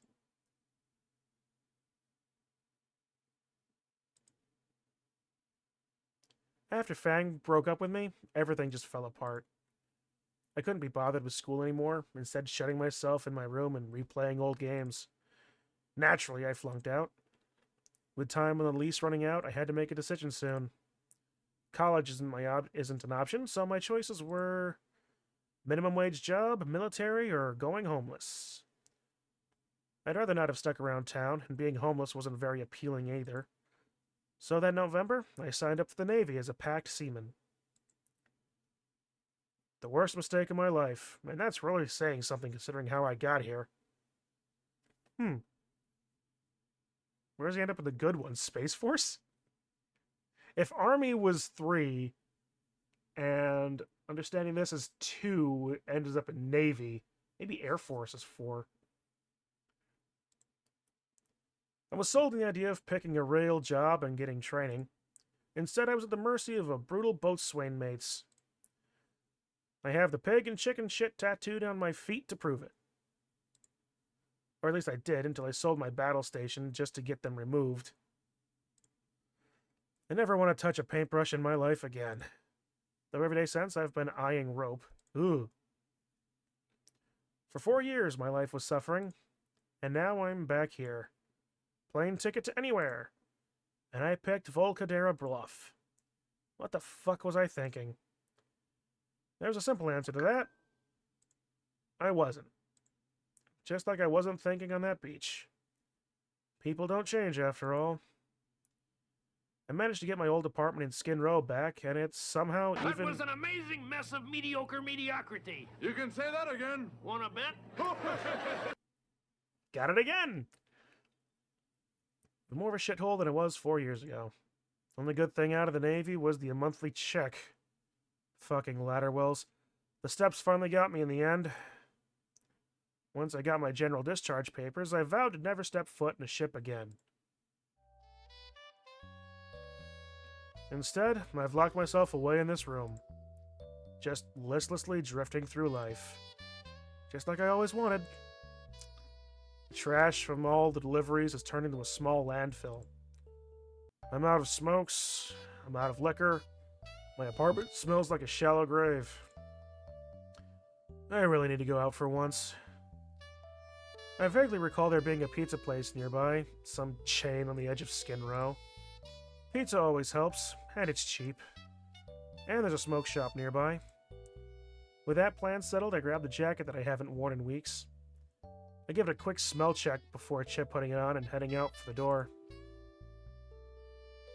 As I walk through the front of the building, I feel the burning bright light of the setting sun searing my eyes.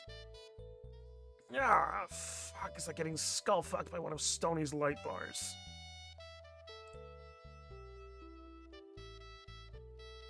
After stumbling around like Helen Keller for a few moments, timely reference, my eyes finally adjust to the sunlight and I start to make my way down the street. Pizza time, here I come.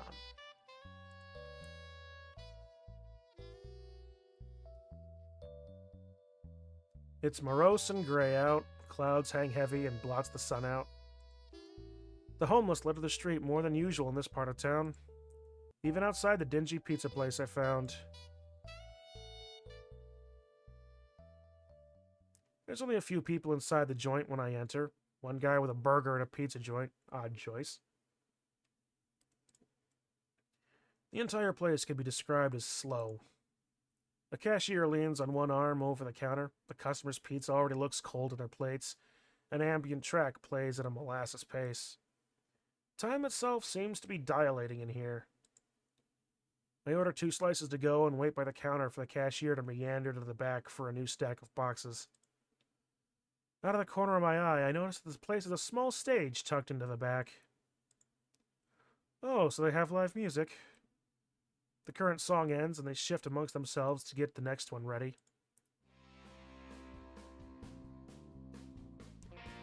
The drummer taps his drumsticks together and starts a basic percussion line. After a few beats, the dreary singing begins and I feel my heart drop. No matter how much of my memory I repress, I can never forget that voice. I throw an inconspicuous glance across the room and confirm my suspicions. You! I can barely recognize Fang. Part of me denies that the person up on stage could have been her. My more rational side, however, clarifies that it's Fang up there, singing a song I know by heart. Yeah, that didn't work out well for either of us, did it? The years have not been kind to her. Her long gray hair is now totally shaved off, and there's tattoos down both of her arms. The thick black eyeliner makes her once bright amber eyes seem dull. And the expression on her face is one of absolute misery. The other two don't look any better off either. I don't think Fang's seen me yet. Or doesn't recognize me. We're a few years older now. A few years wiser. I don't think wise is the word you're looking for there, dude. Maybe just a bit worse off. Oh yeah, 3 Fang was definitely better. If this is 2. The cashier returns with some cardboard boxes and packs my order into a neatly folded package. I stay and wait, watching her, hoping for her to look at me, recognize me. Notice that I'm the only one here who cares enough to watch her play. Finally, her eyes cast over the audience, looking over them, looking over me. Her gaze just passes me by, even though I'm the only one looking.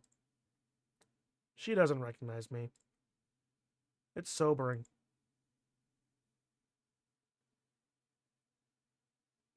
I guess that was it. It was fun pretending this might go somewhere. That she would recognize me, drop her instrument, come to my arms, and we start dating again. We forgive ourselves, and we start over. I let out a small sigh. I hesitate with the box in my hand. Fang is right there. I could take everything back. Everything that went wrong, all because of that fight. If I try talking to her, she might forgive me. Give us both a fresh start. Things could go back to the way they were, back before... Trish was right about you. I really should go get those smokes. I take one last look at Fang. To further cement in my mind I'm making the right choice. I couldn't save her. Why would I save her? In her infinite talent, can't she see she's a dump?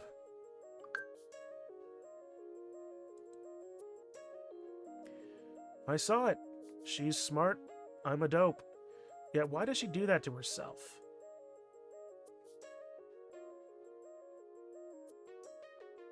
The bell on the door jingles its farewell, and I open the box to eat the first slice. As a taste of cardboard fills my mouth, I try to erase the last few minutes from my memory. But I know it won't ever leave. None of my memories will.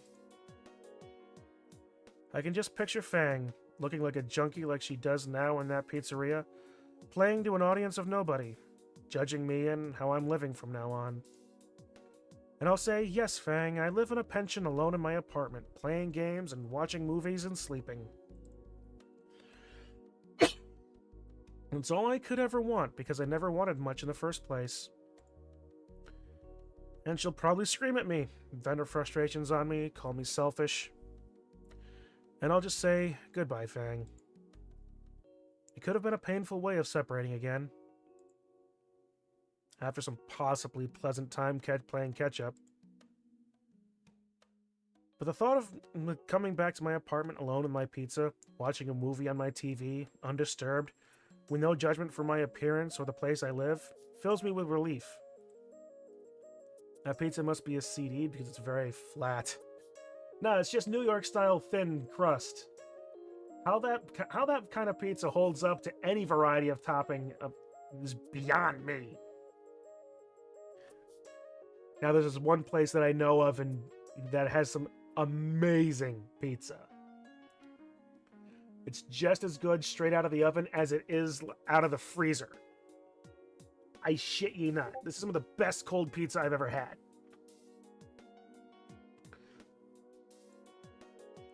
It's all I ever wanted. It's all I'll ever need. Goodbye, Fang. It was nice seeing you again, I suppose. Because I haven't changed. People never change. Anon and the Infinite Sadness. That's... What are we waiting for? For it to get tacky. Well, another first on this show. How's that? Well, it's the first time we've had to wait for it to get tacky. I really do not know how I could have made a more self-aware alert set.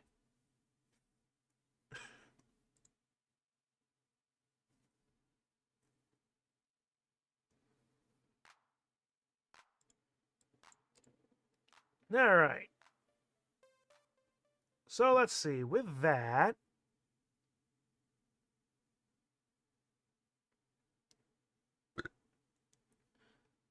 so what do you think? Honestly, it definitely wasn't quite what I was thinking. You're right. I should have been more self-aware to realize that I probably wouldn't have treaded the same themes twice. Excuse me.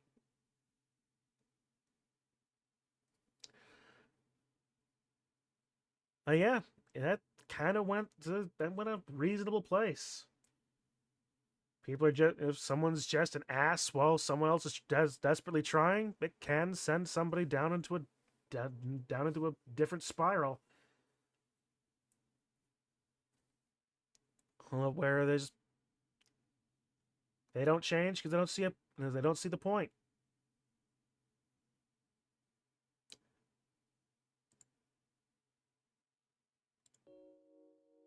New bonus chapters. All right.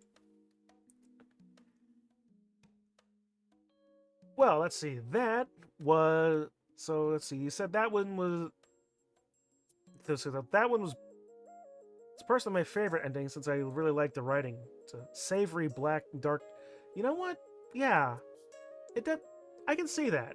It's a satisfying, if not really happy ending. You want to hear me sing? Both Only sides if you sing tenor. Tenor? 10 or 11 miles away. both sides technically get what they wanted. She has a music career that basically ends up going nowhere. He gets to just blow through life as a just doing basically as little as possible. I do like the idea, though, of having each of these endings, of also having him go into different branches of the military.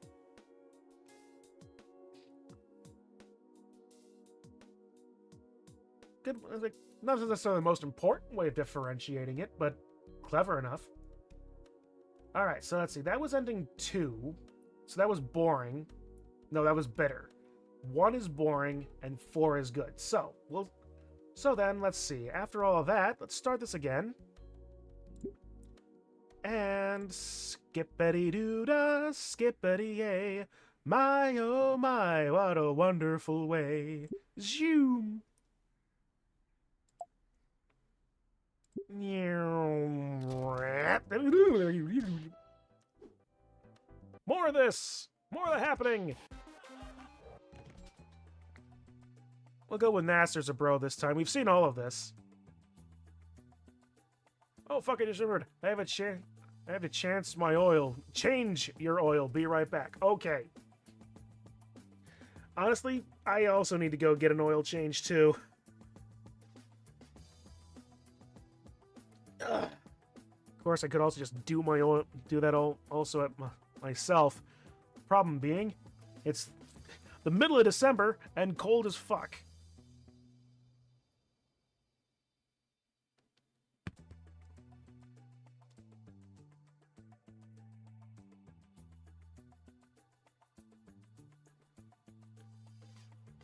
Alright. So I genuinely don't know. Do I want to, like, hold off and wait for memes to do something that'll take anything from like 30 minutes to half an hour? Yes, Chun.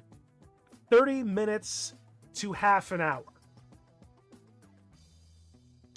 There's a reason why you don't write. Gotta go change my oil reaches for WD-40. Different type of lubricant. Oh, man, but yeah.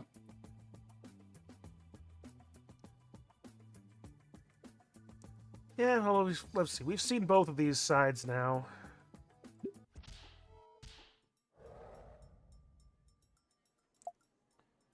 Why not? What are we waiting for? For it to get tacky. Well, another first on this show. No, we've hit both that... That's the first time we've had to wait for it to get tacky. I realize I don't have a whole lot of yellows around, but the fact that we hit that same yellow twice in a row...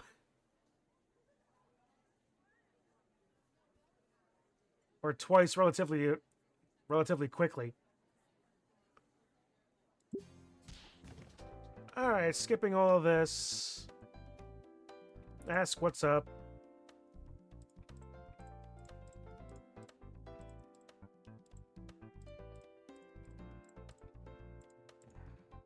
Yep, that's the same thing. More of this. Professor Farnsworth. That's another one that doesn't care anything. Zipping through that guy, through here, and him and them more at lunch. Save it for later because it really doesn't matter because we've done the link in the first original one.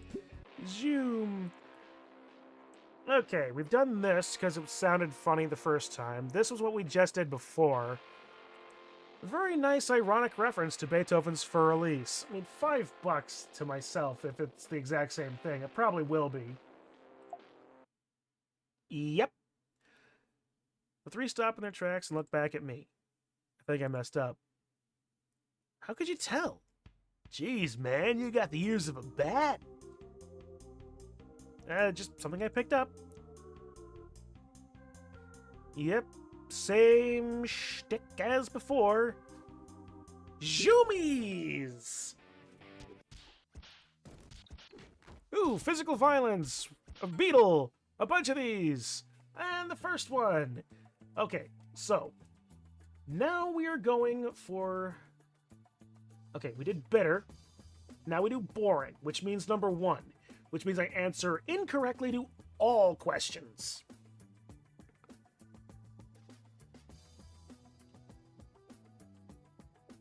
So we'll stay silent. Anon getting anoned. A little bit, yeah. Oh, haven't seen this one yet.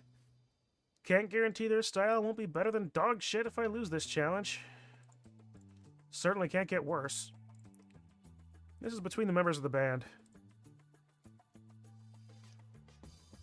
In the end, majority still rules. I'm sorry, Fang, but we can't get into creative squabbles like this all the time. And you already agreed to it, right? How controlling. Fang hangs her head in defeat. I guess so. Hey, man, Fang. Don't let it get to you so hard. We just gotta get it out of your systems, all right? Like, you know, get it all out now so you don't have to later, yeah? Like Trish said. I never said that. 'Cause that's how these things work, right? You don't, you know until you don't, and then all the rest is whack. I guess. What? It's like the bigger picture. You got Fang playing bass with all us. And they're all, oh yeah, good thing I'm not thinking about playing other instruments, yeah. And you're all like, see, I told you so. Yeah, we should let them play now to get it all out for later. That is a terrible... Wow!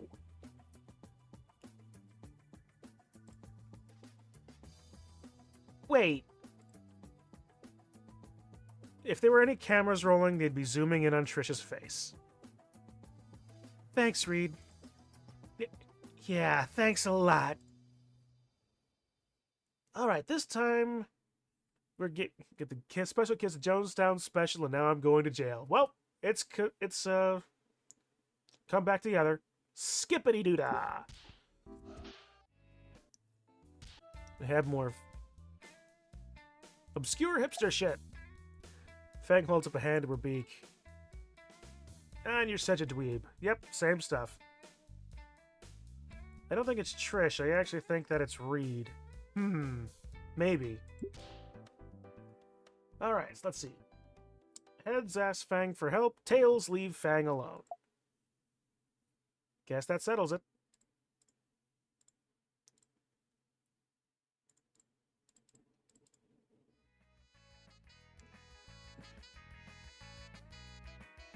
Yeah, well, we've seen this before. And Reed is still in the thing. Zoom! Biddly-biddly.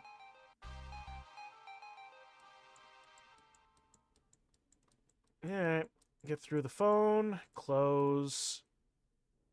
Skippity-doo-dah, get through the day. My, oh my. Let's do this another way.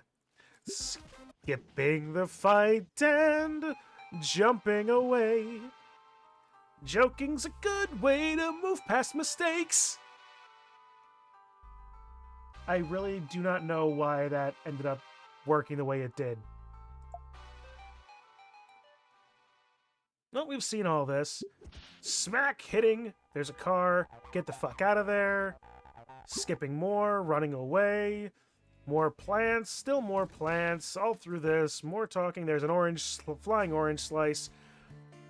And now Fang on the rooftop. The correct answer is stay quiet. And therefore we interrupt. That keeps us both on the same track. Skippity through. Alright, this is unimportant, so now we just text Fang again. Skip. Zooming through as we keep on getting punched. And now that we've discovered again that Naomi's a controlling little bitch. The correct answer is wait for Fang. So we excuse ourselves.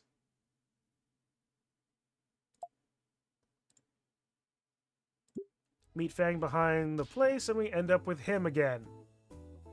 After smoking. Fucking hell, the double amputee thing just never... Hang on. I know Memes is not here right now, but one of the characters that I'm just realizing, was one of the characters that he had me make a mini for, inspired a bit by this guy having the snake sock puppet. Well, that's a novelty. Zoom through all the Dino Mo's stuff. Probably. Yeah, that's a thought. I'm gonna ask him about that later when we go down Route 4. Alright, I'm just going to very quickly... By quickly I mean slowly skip through things, because I want to make sure we don't miss the next choice. Although I think we're on track to still hit it.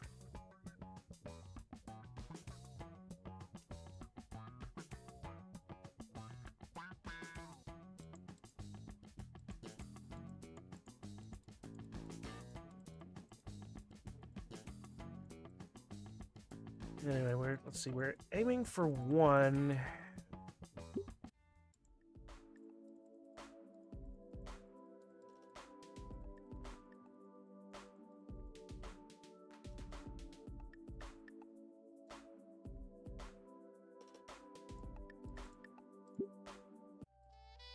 Nope, let me skip through this, because that's the long... Oh! Okay, here we go. Ah. Okay, then we have that. Yeah, okay.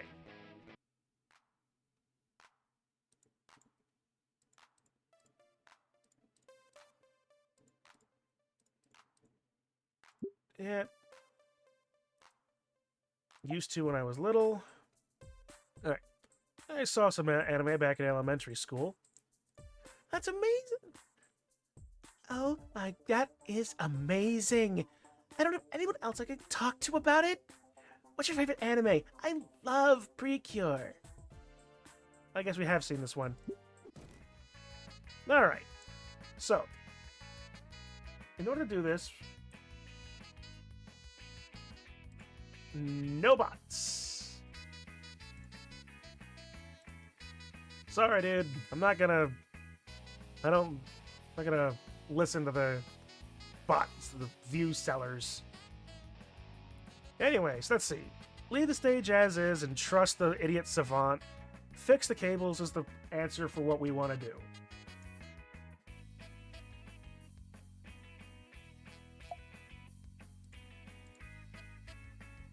Yeah, sorry, I'll be back. Oh, all good, Kitsu. It's probably just gonna be more, skipping is all. Consider what I'm about to do is extremely stupid, but hey. Eep! She jumps a little as I step back on stage. Her knuckles are bright white as they strangle the leather strap. Hey! Secret is support. I offer her my most supportive smile. You've got this, Fang. Don't feel like I do, though. You do. You've been practicing all month for this. And you've improved immensely since your last gig. I have complete faith in your ability to play guitar. Don't worry so much. Just don't fret about it. You'll be fine. Trish rolls her eyes. Vreed's vacant stare has a bit of approval. At least it wasn't a dinosaur pun this time. I'm not that unfunny. You are. Fuck you, I'm hilarious. No one thinks that, loser. Don't you have something to be triggered about? You can't use that word! That's our word! Just did. Want to see me do it again? Ladies, please! Shut the fuck up! They've got some sweet music to play. Showtime! I take my eyes off the stage to get a read on the crowd. Easily a good 100 people showed up to see Verm drama, better than any of us expected. The look on Fang's face when everyone began filtering into the restaurant was priceless. They were on the last song of the night, the bizarrely long name of which I missed. I just gotta ask, why is Hitler riding my bike, pretending to be a monkey? Alright, Reed definitely wrote this one. The band really has improved, as opposed to booing and pointing at the audience, the audience is listening intently. And nobody has tripped so far. At 3 a.m. in the morning, on a...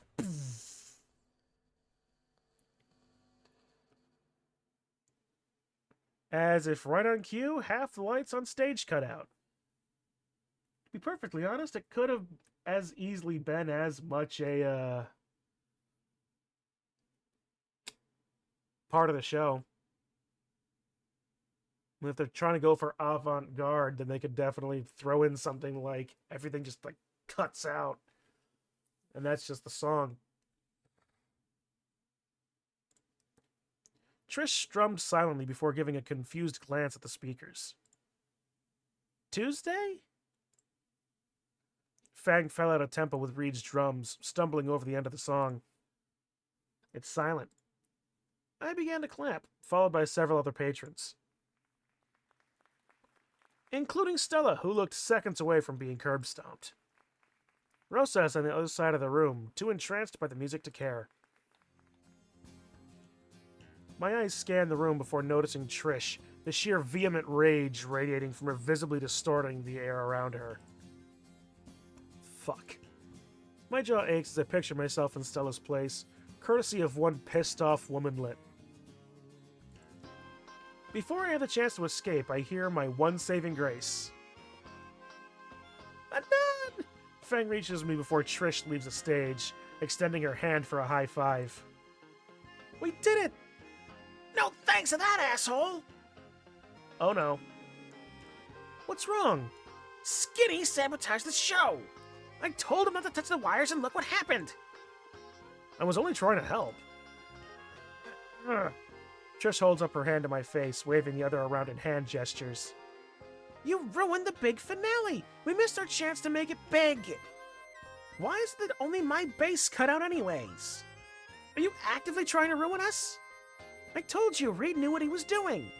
Did you not trust him and I? Well, him is one thing, you another. Tears trickle down her sweat-glazed face. Is Fang really the only one here you care about? We exist too, you know. This hypocritical bitch. The sharp words cut right through me. Jeez, Trish, the show went great. Our first good concert. The crowd actually clapped this time. No thanks to him. I didn't do it on purpose, even though you deserved it. Before she could interrogate me further, Fang grabbed Trish on the arm. Trish, didn't you say you wanted to set up our merch? Trish winces, then gives a begrudging sigh, lowering her accusatory finger. You aren't worth it. Trish storms off, leaving Fang and I alone. And Reed, who was listening the entire time.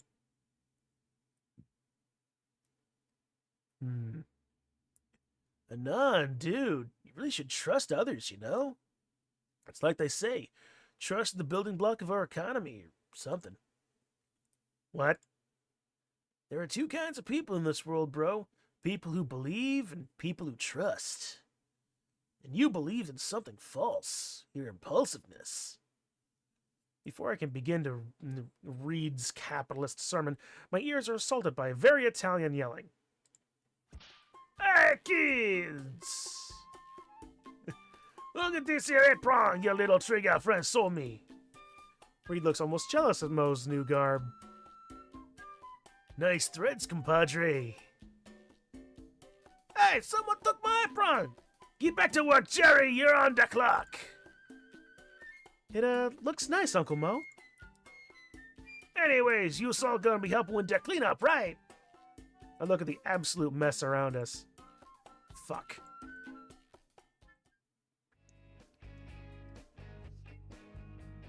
An hour later, and I'm stuck mopping up where the mosh pit once stood. As my mop pad gains a tinge of red, I pray to God this isn't from Stella. And we've converged. Yep. No. I do not have a thing for Incontestia. Okay, and the last one for Fang. So we need to go to get to studying and go through all that. Yeah. And the incident. Not exactly the introspective sort of mood right now. And I can skip this. Trish can still burn in hell for all I care. Alright. And with that, we ignore Trish. Actually, let's talk with Trish and then walk out.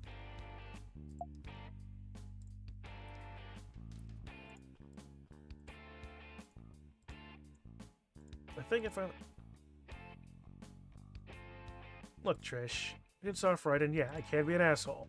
I didn't mean to drive you and Fang apart or anything. I just want to be Fang's friend. And after what you fucking did, fucking digging out my past, airing it to every... Yeah, blah, blah, blah, blah, blah. And now let's go home early.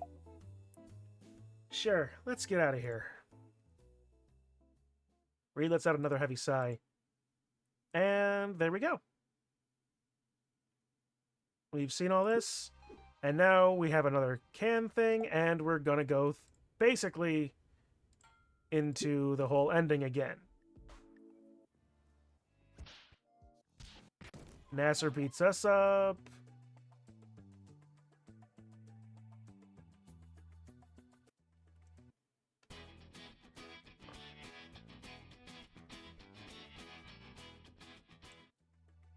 You don't want to talk to me? Yeah, we've read this. Don't take this the wrong way, but my mind just screamed at me worst case scenario. I don't follow.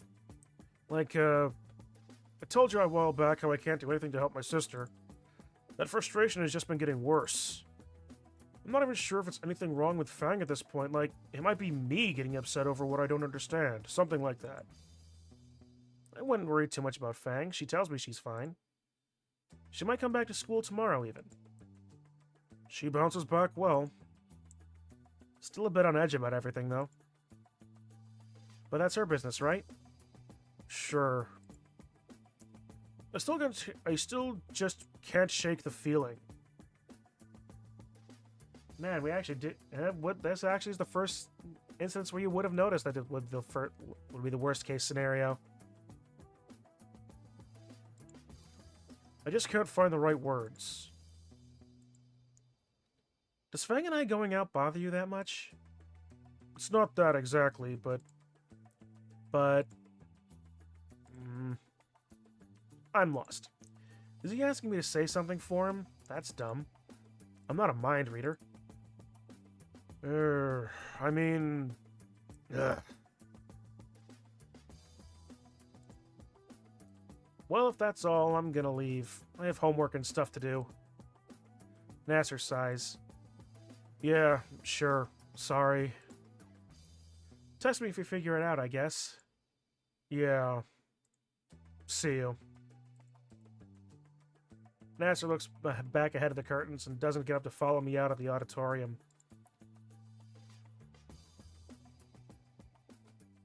And yeah, this is looking like it's... Maybe this is Air Force and the last one's and 4 is Marines? Or Space Force? Well, who knows? Fish the key from my backpack and unlock my door. Fang is thankfully still alive. That's good. My place is as drab as ever, and Fang is lying in my bed, paying close attention to whatever she's doing on her phone. She looks like she hasn't slept in days. How long has she been on her phone? Yo, I'm home. You feeling better? A loud sound of chewing and a thumb up was a good enough reply. You didn't really miss anything today. Mr. Fernsworth basically gave everyone the day off. She finally finishes whatever she raided from my fridge with a massive gulp. Nice, so no homework to catch up on. So, come on, relationships shouldn't be this hard. So you say. We've gone through 2 different endings already. What have you been doing? Nothing. Oh, back. Ate all your salami. Tried playing a game, but I don't know your password. Thank fuck she didn't seem any Saturnia. My bad. I guess slipped my mind to give it to you. What else can I... Oh, and Nasser wanted me to meet him. Fang looks up from her phone. He did? Why? Yeah, he ended up just mumbling a lot about the 2 of us, so I left. What a weirdo. Can't he stop getting in my business for, like, a week? Sickos. Him and Naomi. Yeah, it's another... Well, outside of Naomi still being a controlling... being a bitch. I sit on the bed next to Fang. Still a little skippy. Hey, forget about them. How about we actually do something fun now? Sure, like what? Well, you could play some party games or something. Oh. Can be something else if you want. I just thought you were going to say we should go out somewhere or something. I'm trying to save money for a new game that comes out in a few weeks, so... that's alright. Got anything you want to play in mind? No, I'm fine watching. Still have a lot to think about, you know? I get the feeling I just stuck my foot in my mouth. Yeah, you did. Or maybe she's just not telling me something. Not really my place to pry. If you say so. I load up Towervania, Melody of Melancholy, and Fang's phone buzzes. Man, I realized he had a decent collection of games, but Castlevania was not one of them that I thought about. Oh snap. Something happened. I gotta go. Someone get hurt? No, nothing that serious, but I should still be going. Don't want to overstay my welcome here and all. Oh, alright. Fang gives a quick hug goodbye and waves as she goes out the door. Yeah. I return my attention to the game and end up playing until nightfall. Oh, that's a problem. Okay, so what is... April 1st. Alright, so we still gotta deal with the beginning of prom, the pre-prom, after prom, and the ending. Then we go through all this. I help...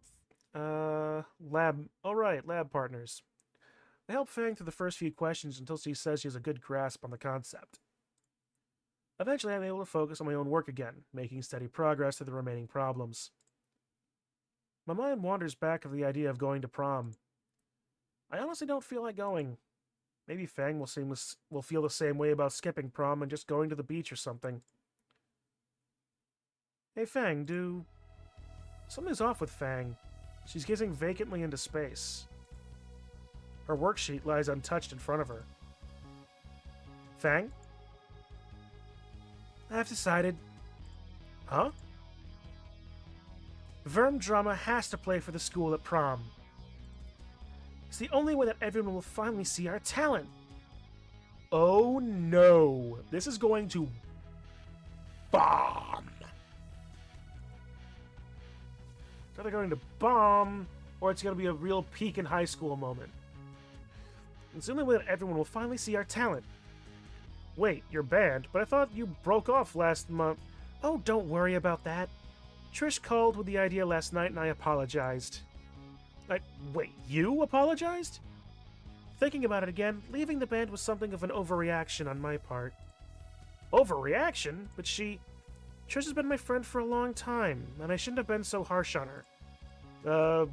Yeah. So the band's back together. Isn't that great? Sure? So you'll go to prom and help us play, right? So much for avoiding it. Fuck me. Guess I don't have much of a choice. You sure about Trish, though? She probably... Oh, you can apologize to her at lunch today. What? Why in the seven fucks would I apologize to her? The janitors have stopped washing my locker since it just gets more dicks drawn on it every day. There's more dicks on my locker than in a pride parade, for fuck's sake. Nice. Yeah, it's easier than just letting it boil, right? You should be more willing to forgive people. Come on, we both have limited friend groups. We can't afford to burn bridges when we can just accept things, right? When she puts it like that. Whatever, fine. But how she put it, maybe it's just me, but she seems a little... She's desperate. Frantic. Yeah, that's a word. That's a... Oh, thank you so much, Anon. Like, she's desperate not to lose friends. I'll start looking for a good suit to wear. Fang yanks her phone out and starts looking through an online catalog of androgynous formal wear. Well, this can't be a good sign. Highlight of our time here at Volcano High indeed.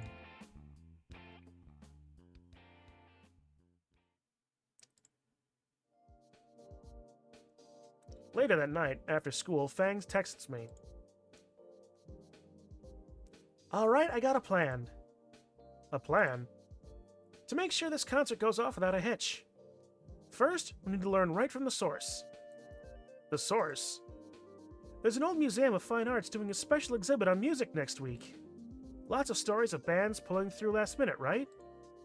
If we study from those old guys, we're guaranteed to do great. Not really. Is it really that simple? Sure! We're gonna learn how old bands did well, we're gonna play our music at prom, everyone's gonna love us, and it's gonna be great. That is... You sure it's that simple? This is just going from simple to simple-minded. This is one-stage thinking at its finest.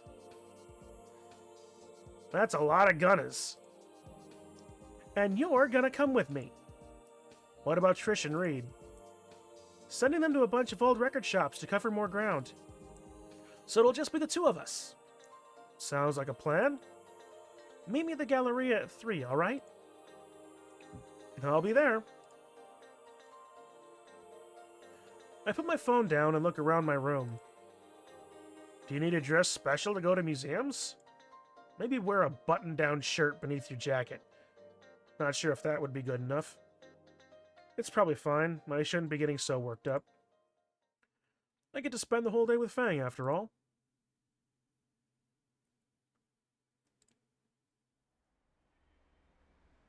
The Fine Art Museum turns out to be a relatively modern building, right in the middle of the Galleria. Exactly the last kind of place I would expect Fang to be seen at. I almost regret my decision not to wear my dirty dress clothes before seeing Fang already waiting for me by the entrance. Seeing me approach, she drops her cigarette and grinds the butt to ash under her heel. Took you long enough. Here's your one chance, Anon. Don't fuck it up. Kept you waiting, huh? God, you're such a dork. Come on, the music exhibit is inside. Thankfully, admission to the museum was free.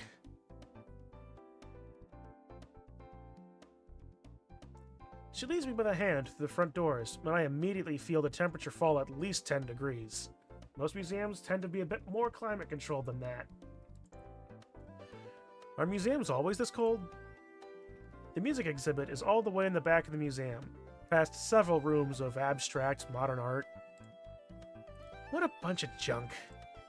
What, you don't want to buy a painting made with dino egg yolks and whites for 10 million? What a steal! What about a sheet of paper with a URL to a picture of a fridge for 50 grand? You're messing with me. It's true. I'll show you when we get out of here. Why do I get the feeling that I've seen this exact...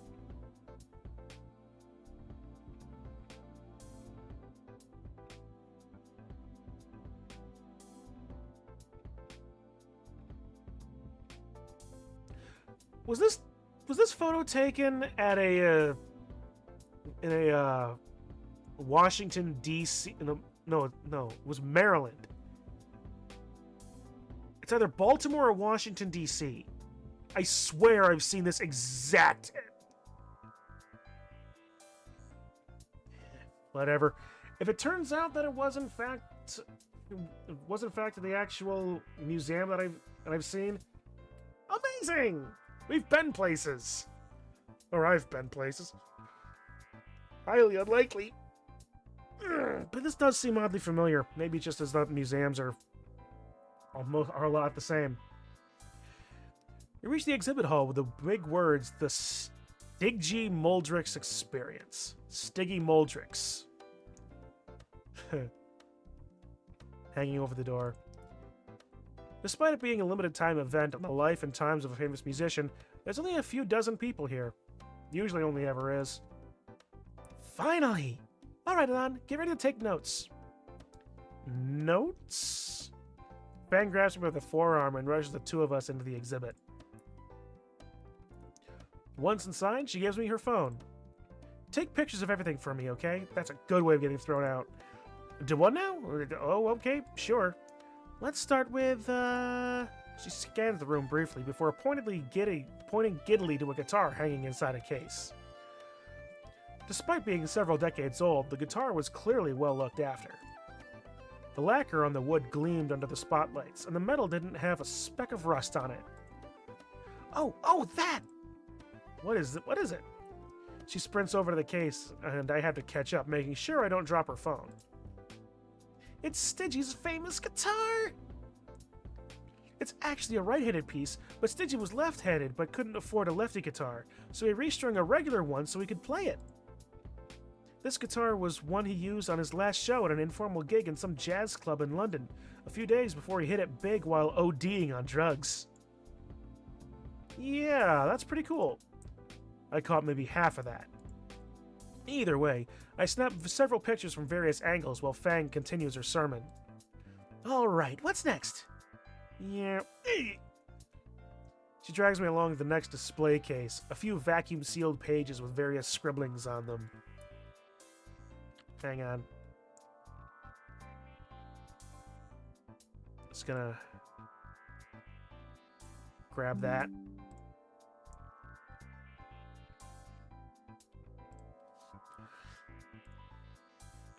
And these are some letters he handwrote to his father. If my dad wasn't such an asshole, he could have pulled some strings and let us play in the precinct. I try keeping up with her ramblings while taking pictures, but somewhere along the way I lose her in one of the twisting corridors. Oops. I stand in place looking around a bit, but she's nowhere in sight. She can't have gone far. Guess I'll keep taking pictures of things. My eyes are drawn to a monitor on the wall playing documentary footage. It was a clip of Stiggy playing the national anthem as a protest song or something. It sounded kind of cool, I'll give him that much. Oh, that's a good find, Anon! Fang's voice makes me jump as she reappears out of nowhere.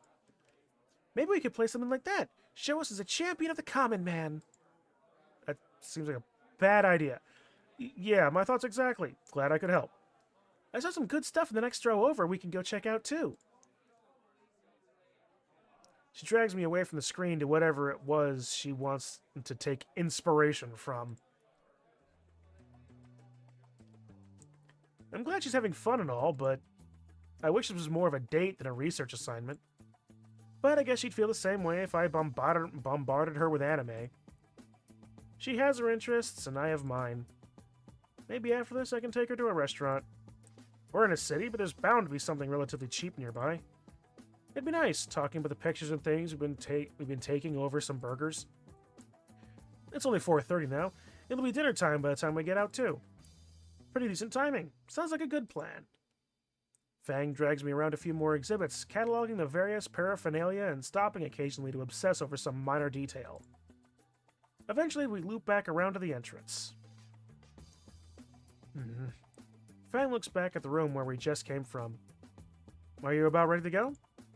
Maybe. Just trying to think if we missed anything. I'm pretty sure we got everything. You could possibly reconstruct the entire exhibit using only these pictures I took. I guess. I just can't have this part of the plan go wrong, you know? About that, I'm still not sure what your plan is meant to... Oh, wait! She dashes off back to the room we just came in, leaving my words dangling from my mouth. While I'm gone, her phone buzzes.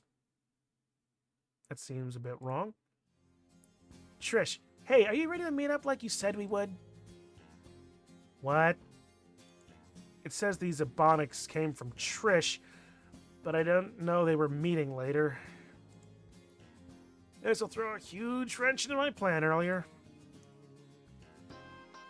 Alright, sorry, I'm back. What was that about? Sorry, had to hit up the gift shop. Oh, that explains the fuck ugly tie-dye monstrosity tied around her head crest. You couldn't even put that on it? Oh, whatever. You, got a text from Trish, I think. I hand her back her phone.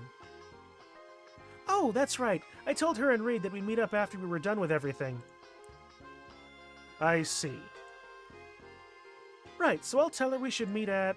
Actually, Fang, hold on a second. Before we all meet together, do you want to stop by a restaurant or something? Just the two of us? She thinks to herself for a moment and smiles. Of course. I dragged you along this whole time after all. Don't worry about it. I think I can get us something from that taco truck I saw on the way in. Alright, I'll tell Trish to wait a bit.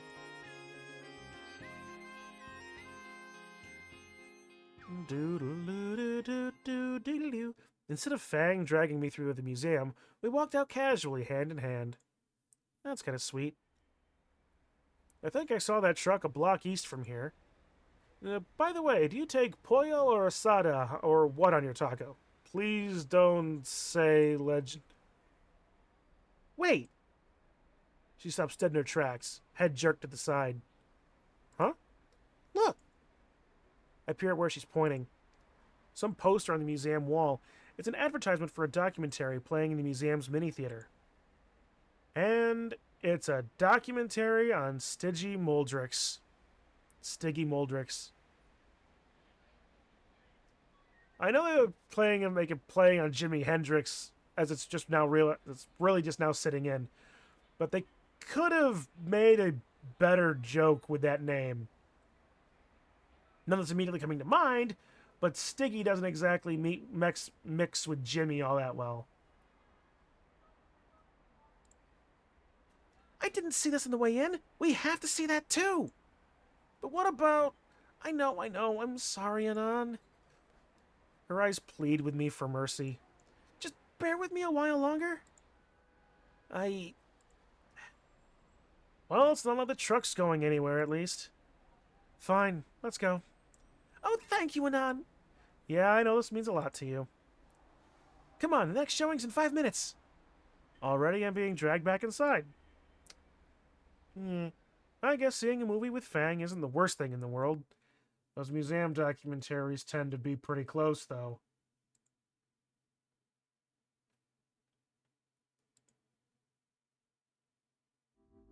Well, this sucks. I feel my stomach grumble for what feels like the 50th time, once again regretting not even buying an overpriced bag of popcorn. Stealthily as I could, I checked the time on my phone before the light can distract anyone else. It's been 36 minutes since the documentary started. Only a few more to go before I can escape. I glance over at Fang, who's been so engrossed in the film that she hasn't so much as looked at me this entire time. Resigning myself to my fate, my eyes return to the screen, which is currently going on about Stiggy's 4th unfinished studio album. How exciting. I would have just slipped through it if I knew Fang wouldn't be upset with me. Not just because of how interested she is in Stiggy Moldrix, but because I wouldn't be taking notes. As the screen fades and the lights turn back on, I silently thank Raptor Jesus for ending my 40-minute torment. Jesus Christ, 40 minutes? I know that the life of Jimi Hendrix is probably a very interesting concept for people, and having it being out in a museum, especially during a music exhibit, is one thing, but 40 minutes?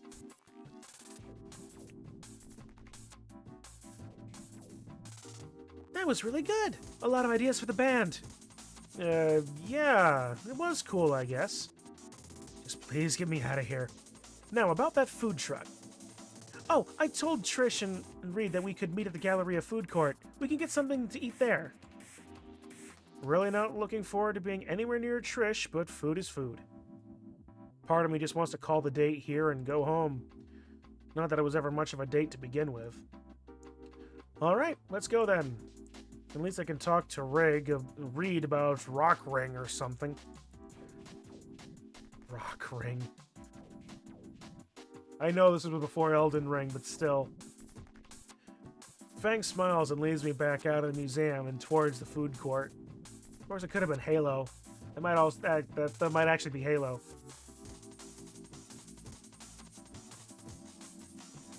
I still think this is a bad idea. I'm still not over what Trish did, and I doubt her mind has changed much either. Oh, stop being grumpy, Anon. You're just hungry. Oh, for fuck's sake. Fang, someone filled my locker with a shit ton of hentai they printed out last week. It's not okay. That's just some dumbass at school. We can get food and it'll be fine. Yeah, a dumbass named Trish. We round the corner and I immediately lock onto a certain Triceratops. And Reed is hotboxing himself. Trish and Reed were already eating at one of the tables. Fuck that. I'm gonna go get something to eat first. You want anything? Nah, I'm good. Not that hungry. Extra order of fries it is. I split off from Fang to find a good place to get food from. I glance over my shoulder to see Fang saying something and hugging Trish, both of them turning to look over at me. Trish looking significantly less enthused than Fang. No surprise there. I stand in line for a Cretaceous fried chicken stand and order my food, savoring every moment I wait and don't have to interact with Trish. The moment doesn't last long, and I walk over to the table, food in hand. The only remaining seat puts me straight across the table from Trish. Ah, so we get a dinner and a show. Of fucking course. Well, better than sitting next to her. I place the basket of fries in front of Fang, and she immediately starts digging in. So much for not being hungry. Reed gives me a thumbs up, wearing his giant, oversized sunglasses again. While Trish is making his face somewhere between judgmental and open contempt. So, what took you so long? He wasn't wasting your time again, was he, Fang? Oh, time to clock out of that conversation. I'm sure they can have a riveting discussion without me. It's just one meal, after all. I can endure Trish for an hour, and then Fang and I can leave. Digging into my basket of chicken tenders, I pull out my phone and head straight into the Armenian Graphic Design Forum. There's another Grug Snacks thread I can shitpost in to pass the time. Every once in a while, I look up from my phone and catch Trish giving me a death glare before turning to look back at the others. Before long, my train of thought is broken by Fang saying something. So, Anon, what do you think? Huh? Yeah, that sounds good. Trish looks smug. What did I agree to? Great, we can try Trish's new song in the next rehearsal. Oh, no. I'm surprised you agreed to that. I would have thought you wanted us to play some anime song instead. She's just loving this, isn't she? Hey man, that sounds kind of fun. Reed is quelled by Trish's sneer. Yeah. You know what? I don't care anymore.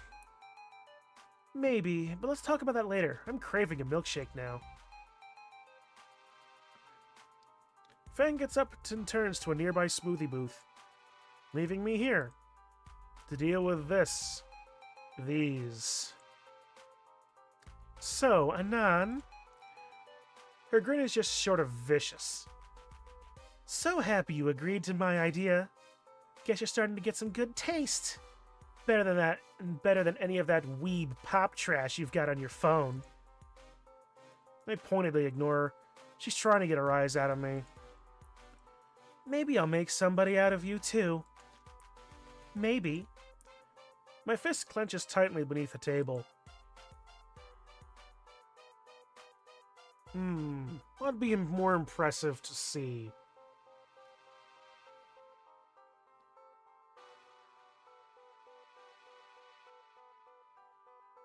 Well, this is it's the same sort of thing. This is one of those illusion of choice moments, I'm sure. Just both of this can be both of these can be interpreted as like, it's not worth continuing this charade anymore, and I've had about enough of this charade. My argument would be it's not worth it. I can see it now. Her stupid horn jammed right in her eye. I sigh. My fist unfurls. Yeah, sure, whatever. God, this was a waste of a day. Normally, I would just love spending time with Fang, but she's been so preoccupied with the band lately. I don't even know why she needed me today, when all she did was drag me around. And now being anywhere near Trish is the cherry on this shit sundae. Fang returns a few moments later with a milkshake in her hand. What'd I miss? Just talking to White Knight about his taste in music. Fuck this. I can't deal with this anymore. Shit, I just got a text from the post office. Since my dad's prom suit came and I wanted to get there before it closed. Sorry to do this, Fang, I gotta go. See you at school tomorrow? I hate lying to Fang this way, but I just can't stand being around Trish anymore. Oh, it wasn't anything I did, was it? Everything's fine. I just want to be ready for prom and your show. That seemed to put her at ease. Alright. We still have a bunch to talk about for the show. See you tomorrow, then. Peace, dude. I give Fang a reassuring hug and promptly head for the exit, not missing Trish's dumb, smug face as I pass her. God damn it. 1 month later. It's prom night! Yay! My old man was kind enough to send over his old tuxedo from his time at high school. Took a bit of sewing, but I got it looking pretty good. Judging by the wine stains in the sleeves, Dad made a lot of important announcements in this tuxedo. Gives it a bit of history, I guess.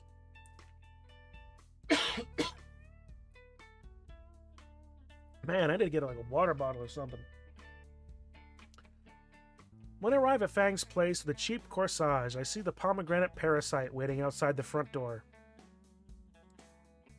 Great. And dear God, how can she move in that dress? The top half looks like it's been shrink-wrapped to her body. And I'm 100% certain there's nothing beneath the bottom half. Oh, I already knocked it on. Nasser will be out in a moment to invite us in. I'm sure Fang will be getting ready too. I've heard about the two of you are going to prom together. Ladies and gentlemen, the next Sherlock Holmes.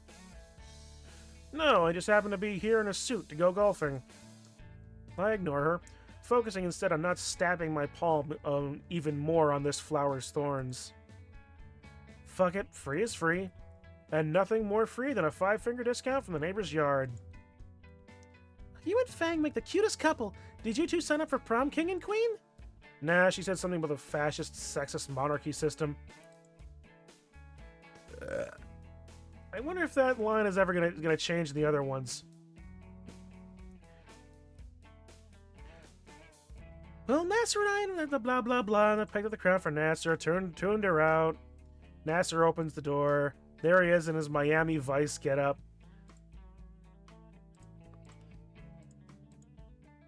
You'll be waiting. It's a nightmare to go over your wings. Come on, didn't know they were there. Inviting him in. Fang's mother speaks up with the kitchen. It was that Anon. Here we go. She's got a... Yep, struggling to stir a bowl, baking cookies. Pictures. I need pictures of you and Lucy. A Polaroid camera. We have a wonderful young man to take her to prom. Ah, found it! Hold still, dear. Gah! Getting slapped in the face by the sun's dick. I blinked the blindness away, so that's why Nasser has those fucking aviators. Lucy will be downstairs in a bit. She's just getting the last of her makeup on. In the meantime, take a seat. Got some cookies in the oven that are almost ready. Yes, thank you, ma'am. Still can't skip it. course, we're also going to be seeing Fang in a suit here in a minute, so let's take this opportunity really quick.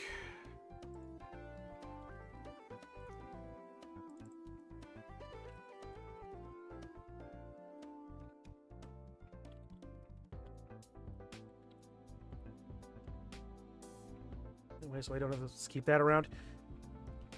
Take my seat in the usual spot. Sink again, blah, blah, blah.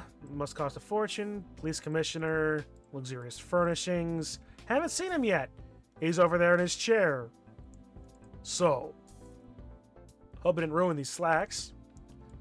Good evening, sir. Didn't see you in your chair. My apologies. Don't sweat it. Movement based on movement. No intimidating the suitor. The big guy deflates a bit in his own chair. Don't get any funny ideas. Yes, sir. You're all taking the NASCAR, right? Yeah. Once Fang gets down, we'll skedaddle. So until then, we just sit and chill? We could take more pictures. Please, no. Oh, I would love to make this little photo op.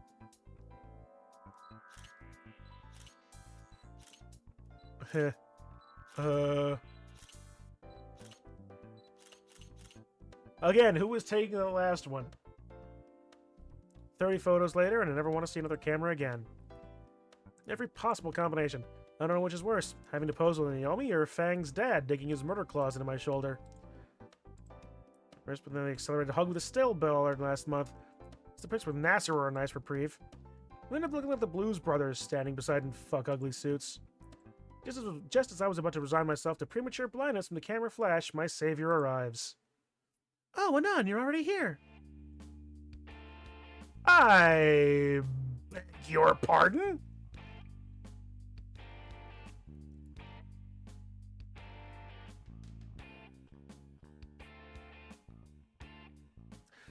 The rolled up button down shirt and vest combo is fine, but the short shorts are kind of throwing the idea off a bit. Fang comes downstairs in a fancy getup. It's certainly less traditional than mine. No less flattering, though. Legs for days and days.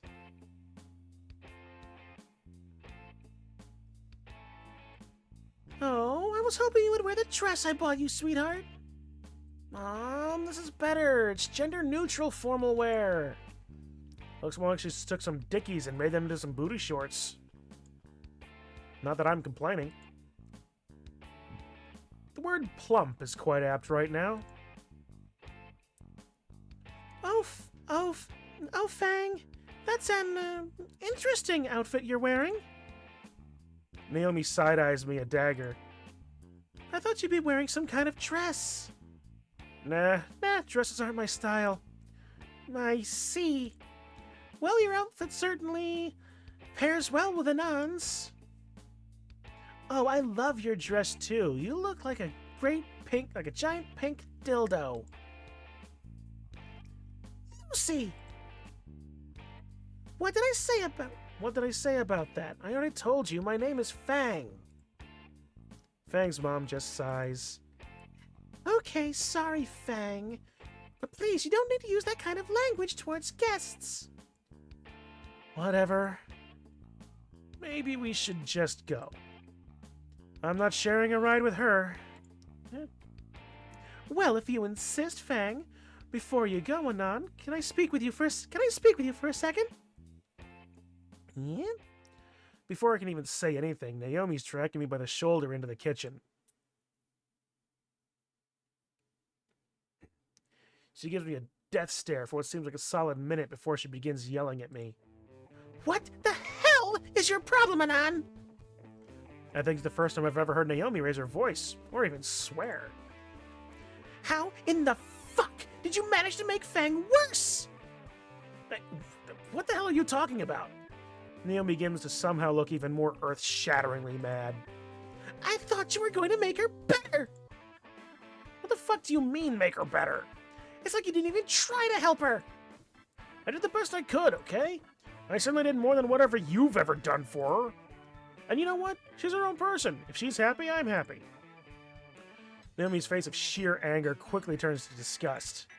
I can't believe you! You really don't get it! Naomi sighs and walks away, shoving into my shoulder on the way out, completely disregarding my presence. Just go! Get out of here! This conversation is over. I can hear Fang arguing with her parents in the other room, with Naomi not yelling at me anymore. Place my hands in my pockets, turn around, and head back into the foyer. My walking slows, and the hall feels like it stretches onwards for miles. Could Naomi be right? About Fang? No, she can't be right. Fang is happy with herself for once. The arguing from the other room quickly and very loudly breaks my train of thought, and I stride back to where everybody is gathered. Oh, this is bad. Everyone's at each other. That's no way to talk to your mother, young lady. I quite agree. I'm not a fucking lady, Dad. Naomi's leaned against the wall next to the entry to that hall. She turns to me with an expression of very intently restrained rage on her face. Did I really do this, Naomi? Maybe you should leave before this turns into a fight. Naomi's words were cold, but probably true. Fang looked ready to set her house on fire until she caught me in the corner of her eye. Without a word, she grabbed me by the wrist and dragged me through the front door, guitar in her other hand.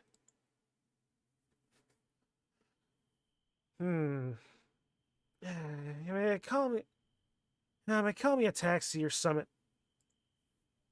We sit on the curb in silence until our ride arrives. It's the same Velociraptor driver from before. Of course it is. I open the door for Fang as she fits her guitar in the back seat.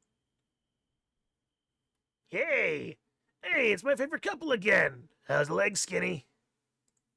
The driver chuckles at his own remark. Well, I guess the same stuff. We're doing fine. Take us to Volcano High. Prom, I'm guessing.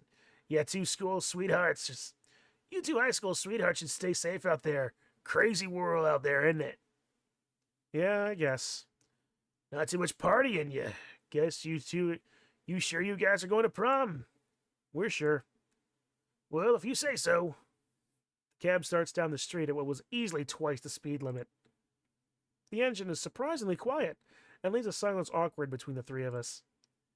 In the mirrors, the driver's eyes start showing a bit of concern. He glances toward the radio. Please don't.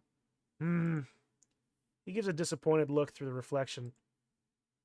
You kids, you feel like stopping by a restaurant or something by any chance? I know a good Chinese place around here. I can wait outside if you two want to, I won't even add it onto the bill. I'm on a schedule. We'll pass. No thanks. Sure. The driver sighs a little. Well, this is definitely the boring ending. Eventually, the cab pulls up to the school gymnasium, illuminated by the celebratory decorative string lights. Fang opens her wallet to pay the toll.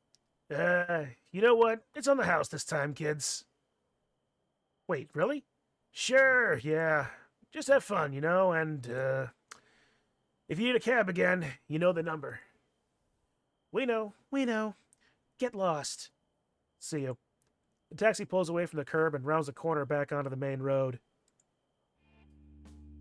We still got about an hour before Spears told us to be on. Sounds like we got plenty of time. You'd be surprised. Come on. She's turned this into single-minded, blind determination and obsession. I've considered carrying the guitar case for her, but Fang is already a couple of yards ahead, power walking to prom. Fang leads the way to the school's gymnasium. Her shoulders are tense and her wings are raised higher than usual. I pick up the pace to try to catch up, but Fang's long legs only moved faster.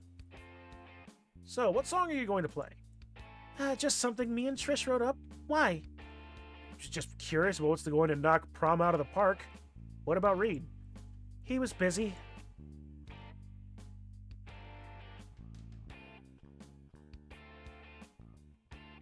The two of us go up to the entrance, the room filled with seniors, strobe lights, and a very suspicious-smelling fog. Reed and Trish are over in a corner, both with red solo cups. Nice. I didn't need to question what was in Reed's. Reed noticed us first and waved us over. Yo, buddy, how's it going? Ready to see us kill it up on the stage? Yeah, man. Fang said you guys were going to keep it pretty simple with what... Fang said you guys are going to keep it pretty simple with what was up there? Yeah, I don't want to do something super complex. Just want to keep it simple and cool for these guys. When are you guys starting? 45 minutes. 45? Shit, I thought we were later than that. We need to start getting prepped.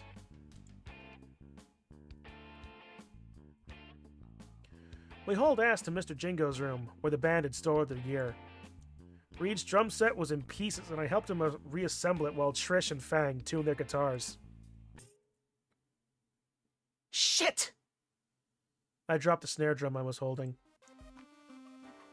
Fang's guitar string had snapped.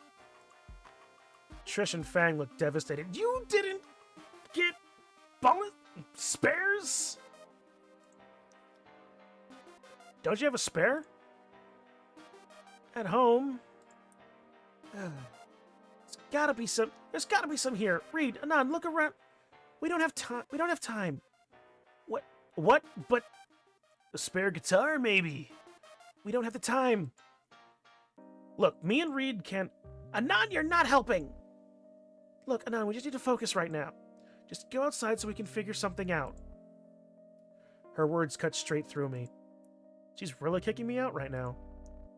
Please, Anon. Reed is silent, and I catch a glimpse of a smirking speciesist triceratops. I begin to formulate a response, but just manage a small nod.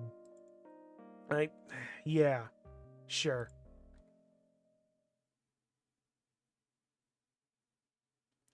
Fang hasn't yelled at me like that since the beginning of the semester. But playing at prom seemed pretty important to Fang, and who am I to interfere with that? I didn't even want to be here in the first place, but I'm following Mo's advice and supporting Fang, right? Not really. The music slams into me as I re-enter the room, grating on my ears and thrumming roughly in my chest. A quick pass to the punch bowl, and I find the ideal spot. In the darkened corner, where I can support the wall with my back and sip on my cheap punch. My feet grow sore as I observe the other seniors having fun. Every now and then, one of them would point at me and snicker. I simply hide my face behind my solo cup and try to drown out their judging eyes behind sugary water. Enjoying yourself, Anon? I nearly choke on the fruit punch. Principal Spears, you're chaperoning? I wouldn't ask any of the faculty to look after you lot. Honestly, fair. You enjoying your prom? Could be worse. Where's your date? I thought I saw the two of you enter. Weren't you all getting ready in the music room? We were. Something came up. She asked me to leave. Fang did? Yeah, I was just getting in the way. I see. The two of us stare into the crowd's mindless frolicking in silence. Seems there's something else on your mind, Anon. I can tell these things. Not really. It's just that I'm respecting her boundaries. Are you sure that's what's really going on here? Here we go. Back when I was in the game, I learned a thing or two about... I sigh and tune out the massive man standing next to me. I swirl the punch in my cup before chugging the last of it. I just want to go home. Take responsibility and take it seriously.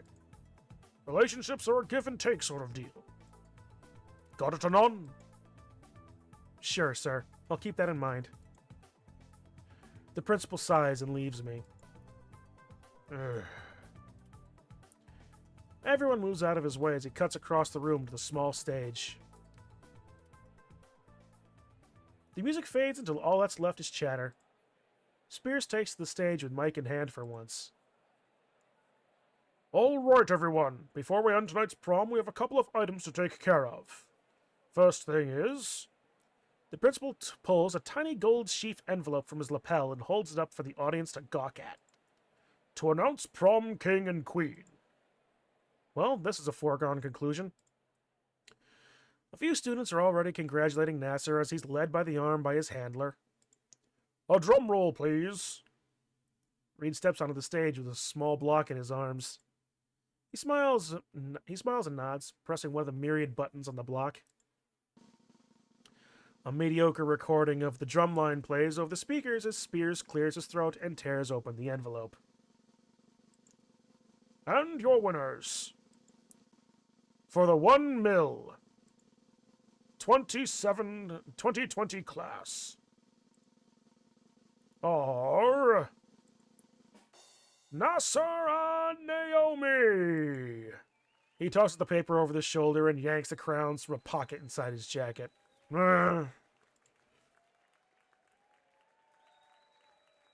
Spears backs out of the spotlight, giving a polite applause to the pair as they rush on stage to accept. The rest of the class is in a celebratory uproar. Spears offers the crowns to Naomi, who puts the larger one on Nasser's crest to droop off, and then dons the tiara. The whole moment is picturesque, just like Naomi wanted. Thank you all so much, Volcano High. This is such an honor to receive. I don't really have a speech prepared, but in just one short year, we... All right, let's stay on schedule. I promised your parents would be out of here by 10. To close off this wonderful night, I've asked a student band to play a few bops for us. They've had their trials earlier in the year, but I think everyone deserves a second chance. Please welcome Van Drama. The audience applause decreases noticeably. Wait, again? He was there last time, wasn't he? I'll just start recording. Screw him. Fang will show him how much they've all improved. They've not. I should be memorizing their faces now to make their dumbstruck expressions that much sweeter. I know Fang can pull this off. That's a thing. Reed wheels the drum kit on stage on a dolly, and Trish follows with her bass. And then Fang comes out with her bass as well. Uh-oh. Wait, no. They couldn't find a new string. They're just gonna repeat the first concert? What were they thinking? The three finish making last-minute preparations and give an anxious look at one another. For a brief moment, Fang looks at me right in the eyes. I think we all know what's about to happen. The band doesn't bother introducing themselves. Instead, Trish begins plucking her bass. It all went tumbling down from there.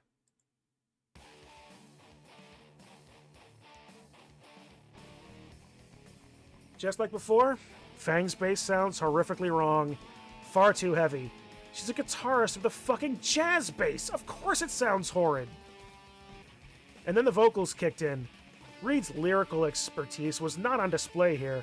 No, these sounded like they came from an edgy teen's Twitter page.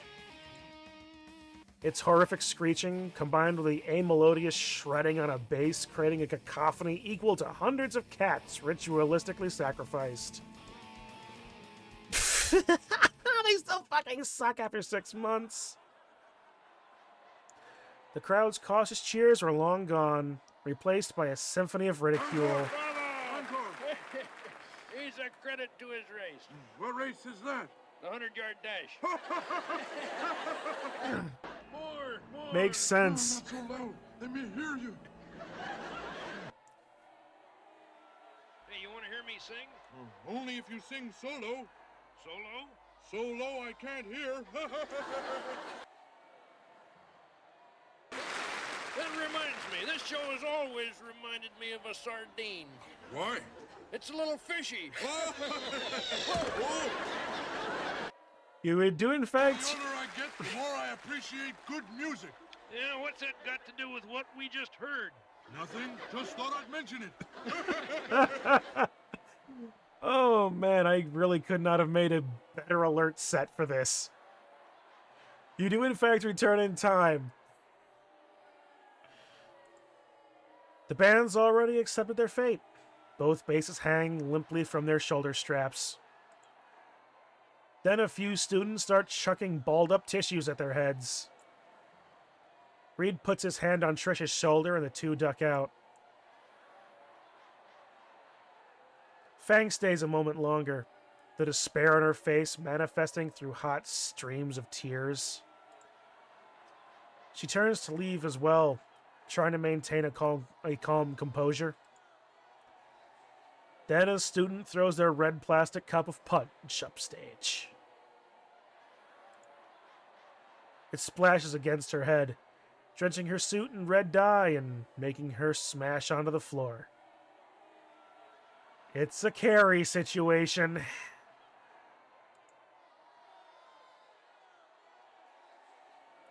A few more food articles follow while Fang scrambles to get up. Shakily, she tries walking upstage again, only to be met with another makeshift water balloon. The back of her suit shines a dull red in the stage lights, and she struggles to not slip again. Spears rushes on stage and throws his coat over Fang. So should you have, technically, friend. Nasser was about to jump off the stage and tackle someone. Except Naomi had her arms around his waist. Enough! The room goes completely silent, aside from the sounds of Fang's sprinting footsteps and sobbing. Spears' laser gaze is directed at me. He jams his thumb in the direction of the exit Fang just took. I slip out the side door toward the music room once again. Trish and Reed were sitting in the far corner of the room, and Fang was nowhere to be seen. If you somehow turn this on to me... Hey, man. Great. What do you want? Fang's not here, dude. Where'd she go? Probably the auditorium. To be alone. We're doing fine, too. Not that you care, asshole. You're right, Trish. I what? I don't care. I need to find Fang. Now. That was uncalled for, man. And so is this. It felt so satisfying to slam the door in their useless faces. I turn around and leave, flipping off Trish through the window as I go. She probably blames me for the show going wrong, too. That I sabotaged Fang's guitar because it would make Trish look bad or something. I run to the auditorium with the only sound of my footsteps echoing through the hallway. I stop at the foyer to catch my breath. My hands rest on the door, ready to push it open. What do I even say to her? Just bear with it? You still have friends? All of that's terrible. At the same time, I just can't stall here. I push open the door softly. The light spills through the foyer into the darkened chamber. Spears' jacket is thrown over one of the seats near me. The door shuts behind me, leaving me in the dark. I can only stand in the night-veiled room of my eyes for my eyes to adjust. From somewhere in the room, a faint sobbing echoes. Fang, you all right? Great opener. Fantastic. I mean, are you gonna be all right? The sobbing continues for a bit longer. No. I slowly follow her voice down the aisle, using the chairs as my guide. By this point, I can vaguely make out Fang sitting at the bottom of the stage. Fang. I'm standing before her now, and my eyes have adjusted enough, just enough to make out some of the details on Fang's face. Such as her eyes looking... off. Fang? I didn't fuck up. Huh? I didn't fuck up, right, Anon? Nah, you did your best up there. Fang's voice started to take on a hiss. Yeah, it's all their fault, right? Whose? Who the fuck else? Nasser and that... bitch! Fucking Naomi, she ruined this. She caused this all. If she'd never come into my life, if she was never around Nasser. Oh, here we go again. If Fang. That startles Fang, making her mouth click shut. Look, forget all about all that. It doesn't matter. None of it matters. Naomi doesn't matter at all. She and her stupid plan don't fucking matter. My eyes are finally focused enough to make out the smashed base at Fang's feet. I ignore it, instead reaching out for Fang's shoulder. She flinches under my touch, which makes my heart heavy. Hey, I want you to do something for me, all right? Just repeat after me, all right? She doesn't look at me, but nods her head a bit. It doesn't matter. Uh-oh. Yeah, you know what? This is a kind... There's a level of wisdom, but this is a very dark and cynical wisdom. It doesn't matter. It doesn't matter. The hiss is back, but I ignore it. It doesn't matter. See? Feel better, right? No. Yeah, I guess. Thanks, Anan. Good. So, I don't want to be here. Oh? Do you need me to walk you home? Actually, can I stay at your place? I don't want to see Nasser right now. I can feel my face practically glow with that thought. Sure, of course. Come on, let's go home, Fang.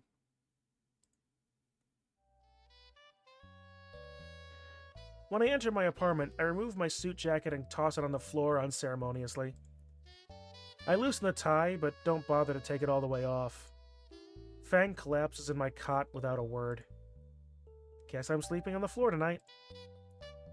You going to sleep already? No. I frown as I see her hair sticky and clinging to her dumb dress shirt. Maybe you should take a shower. At least rinse the punch off. I think I've got some clothes for you. Okay. Fang gets up from my bed and trudges over to my bathroom. Right. Clothes. I open my closet and look at all my identical jackets. Bulk buying them seemed like a good idea at the time. I take the spare dress shirt my dad sent me. It's super baggy, even on me. Ooh. I think this is from that last time I tried to cosplay. I shudder at the memory. I take that and some board shorts from my closet and kick it shut. Okay, I think this should... Wait. Wings and tail.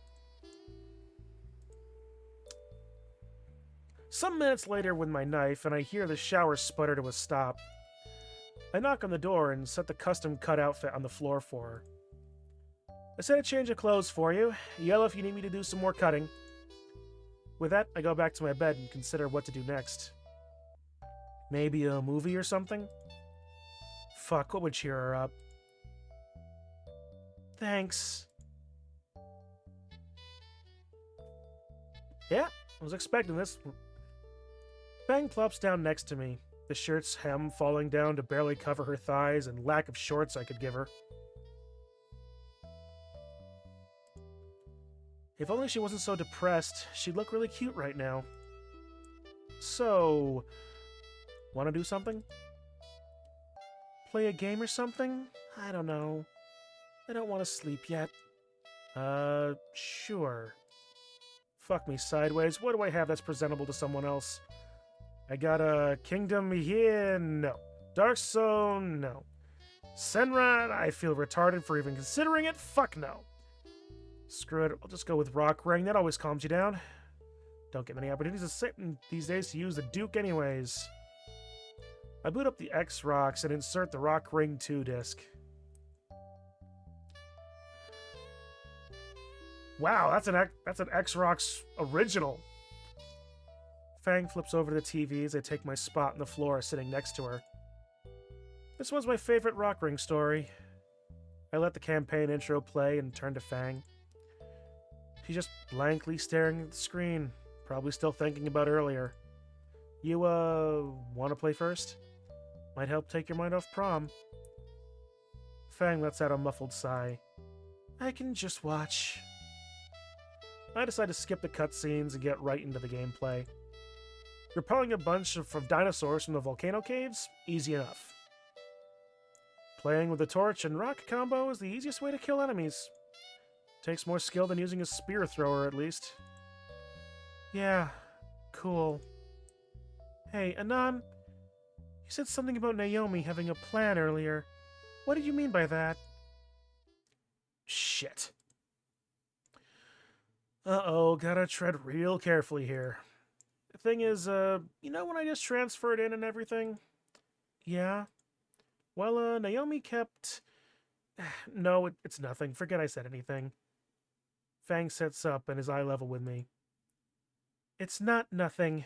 What did she do? Now's not a good time. We should talk about it late. Oh, shit! Fang grabs me by the shirt collar with shaking fists. Tell me! I can't. Fang, get a hold of yourself. Oh, fuck. We've the absolute... She jumps to her feet, carrying my shirt with her and lurching my head with it. Damn it, Anon! What have you been planning with Naomi? Her free hand raises into a slashing position, and clenched into a claw so her nails protrude like razors. Tell me, Aral! She put me with you!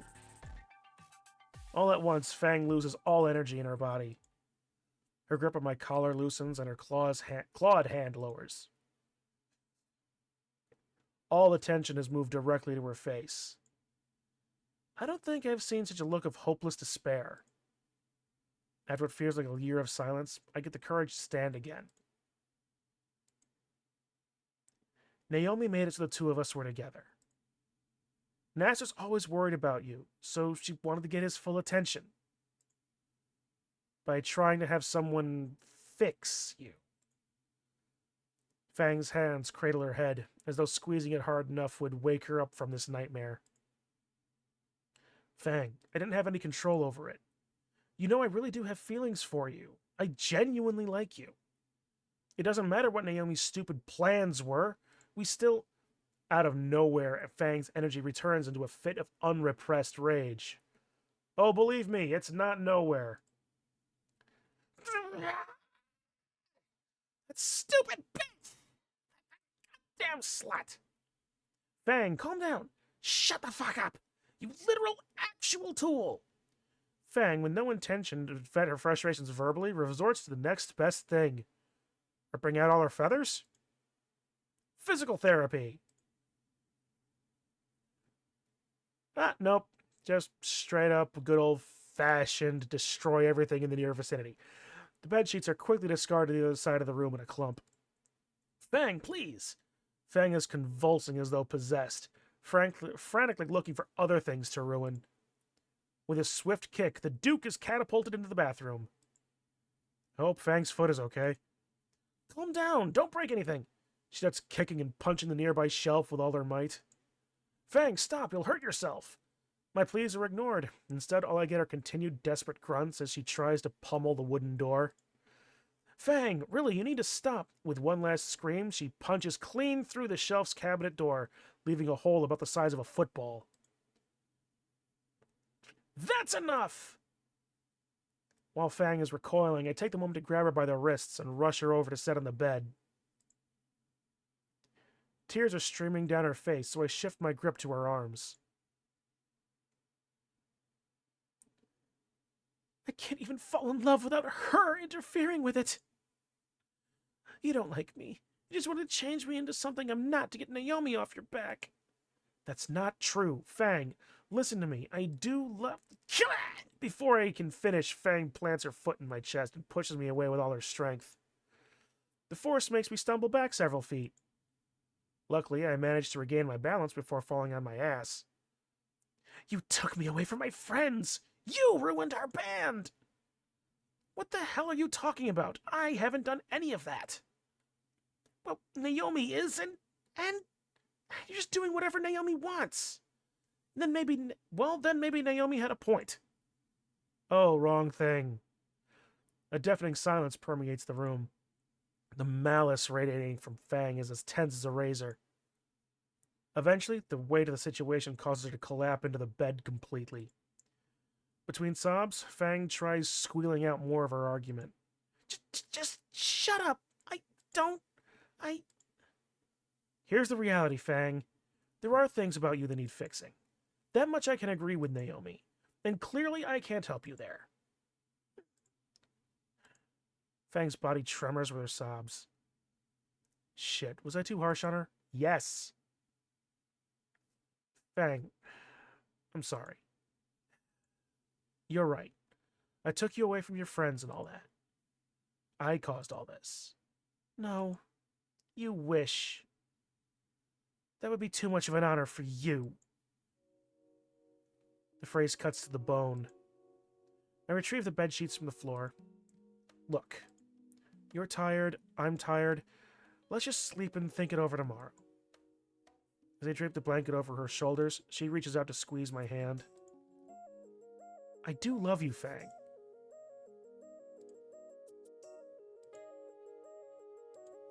She lets go. Good night. Fang curls into my blanket, staring at the wall away from me. I hit the light switch and lie down across the room from the bed. I'd use the felt blanket that exists in every house, but I'd frankly rather just sleep in my clothes. The moonlight leaking through the curtain gives me enough visibility for me to see Fang still silently weeping. I watch from afar until her breathing becomes slow and rhythmic, the sort only achievable in a deep sleep. What am I supposed to do about her? I'll talk with her more about it in the morning. For now, I'll just try to get some shut-eye. My heavy eyelids practically glue themselves shut, and I'm asleep within 5 minutes.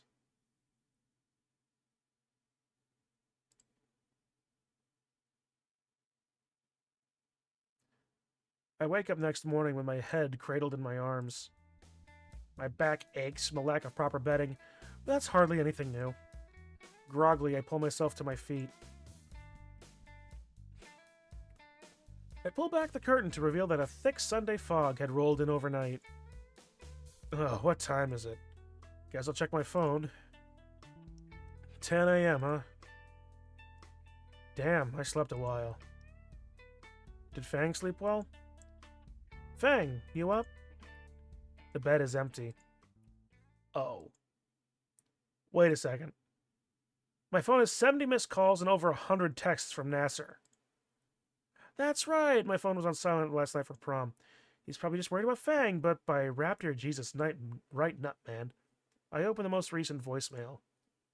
By Raptor Jesus' left testicle, if Fang is at home within the hour, I will hunt you down and mount your head on my trophy wall. You will rue the day that... Whoa! Next one. Maybe I didn't make myself fucking clear. I will drag your skinny ass down to the station myself if Lucy's not home in the morning. I have a particular set of... I'm starting to get the idea. All the texts are written in a similar vein. I try texting Fang to see if she got home safe. Anon. Hey, are you alright? Just noticed your dad was pretty livid last night. He must have been writing all night long. No immediate response. Well, she'll see it when she sees it. It's not like I can do much else for Fang right now. I take note of the mess that Fang created, a reminder of how badly I fucked up. Fuck me, so this is what they mean by prom night disasters. I just thought that was just a euphemism for teen pregnancies. There's laminate something splinters all over the floor from my dresser. And I check inside the bathroom, and I check inside my bathroom reveals that the Duke managed to crack my porcelain throne. Oh, lovely. Ah, shit, no way I'm getting my deposit back now. I check the controller carefully, only barely relieved there's no damage. After I've swept up bits of broken dresser, I find I have no real clue what to do. A check on my phone again shows that Fang's at least seen my texts. I sigh. How do I make this up to her? feel like a fucking heel right now. The X Rocks is still running. Might as well finish Rock Ring. It'll take my mind off things at least. Master Grug, you mind telling me what's on that? What you're doing on that boat? Ooga booga, finish this fight. Guess I'll play the next one. Don't really feel like doing anything else today.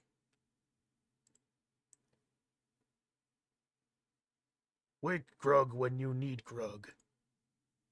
Really wish I could just float away in an iceberg like Master Grug after last night. What a reference. I glance at my phone and realize I spent 10 hours playing Rock Ring. My mind was turned off for most of that. Guess I just lost track of time. I'm shaken from my thoughts by a knock at my door. The door I forgot to lock. Oh god, I'm gonna be murdered, butchered, my body parts sold in the black market and turned into some disgusting Rhinorex's sex toys. Hopefully in that order. Before I can search for my knife, the door opens to reveal... Fang. Anon, oh, you... Oh, hey! Why are you huddled in the fetal position? Fang! Oh, thank fuck. I deflate, slumping lifelessly on my bed. I thought your dad was here to kill me. Yeah, sorry. Fang sets her backpack down on the kitchen table. So... Shit, should have actually thought about what I should say to her. Fang, about last night. It's fine. What? It's fine, Anon. I don't blame you for what happened. What? In fact, I'm sorry for overreacting last night. There's something about this all is setting off alarms in my head. I don't know what kind, though, or why. What? I said I'm sorry. I shouldn't have blown up on you like last night. Even if it was my fault, I should have... It isn't, Anon, but... My words are cut off. My mind goes completely blank. Fang's hands grip my dirty dress shirt tightly as her beak presses against my parted lips. Her tongue invaded my mouth. She pulls away abruptly, leaving me confused and lightheaded. Oh, man. Fang? It's fine, Anon. Everything is fine. Her hands guide me down to my bed as she straddles my lap. Oh, really? Sometime in the night, the bed shifts. I hear the bathroom door close, so I pay it no mind and drift back to sleep. Eventually, my internal clock wakes me up. This could be a problem. Stretching and yawning, realizing that it's a lot brighter than normal. Did I sleep in? The alarm clock on my table has been unplugged. I reach over to grab my phone to check the time. 9:02 a.m.? Oh shit, Fang and I are beyond late. Wait, where is Fang? Her backpack is gone too. Oh, come on, she went to school without me? I rush to put my clothes on and get out the door as soon as possible. Oh no, she's not at school. It's better than I thought, but not great. About halfway there, my phone buzzes in my pocket. Unread texts from Fang. Control over my life he denied, and now death approaches from the sky. Why'd it be you? No, why'd it be me you had to vilify? Goodbye, Volcano High. The cryptic message stops me in my tracks. Something is definitely wrong. This almost reads like... The adrenaline pushes my feet back into a desperate bolt towards the school.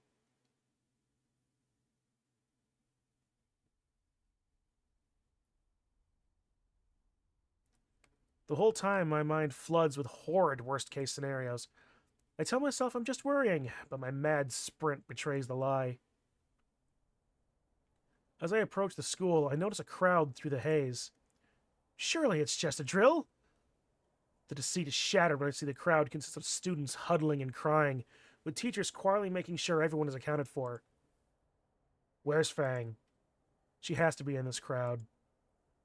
There's just a fire in the school that scared people. She's in this crowd somewhere. And Trish is going ballistic. You! The voice calls out through the silence for all to hear. Trish moves to stand a dozen feet in front of me on the pavement, a shaky finger directing malice towards me. She's red-faced, streams of tears running the mascara down her face. Why did you come here? Blurred heads turn to the commotion. You bastard! Why couldn't you just leave us alone? Now look at what happened. I don't know what happened. Look what you've done. Are you happy? I can't say anything because I don't know. I mean, it's bad, whatever happened. And is this really happening? Leave us already. You show up, get their attention, and now... She chucks her phone through the air. It misses by inches and smashes on the ground somewhere behind me. I was right about you the whole time. I was right about you. You! By now her tirade becomes incomprehensible screaming. A teacher has to hold her back and try directing her to a nearby curb to sit.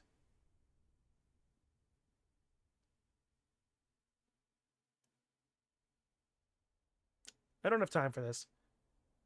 Did I just get the wrong flags for the wrong ending?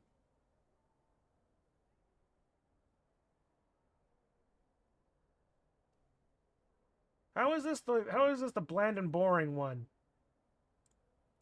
Where is Fang? I gotta get in that building.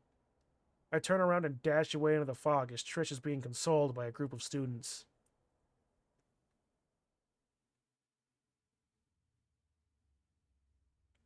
The side door is still unlocked, and I'm able to slip in without being noticed.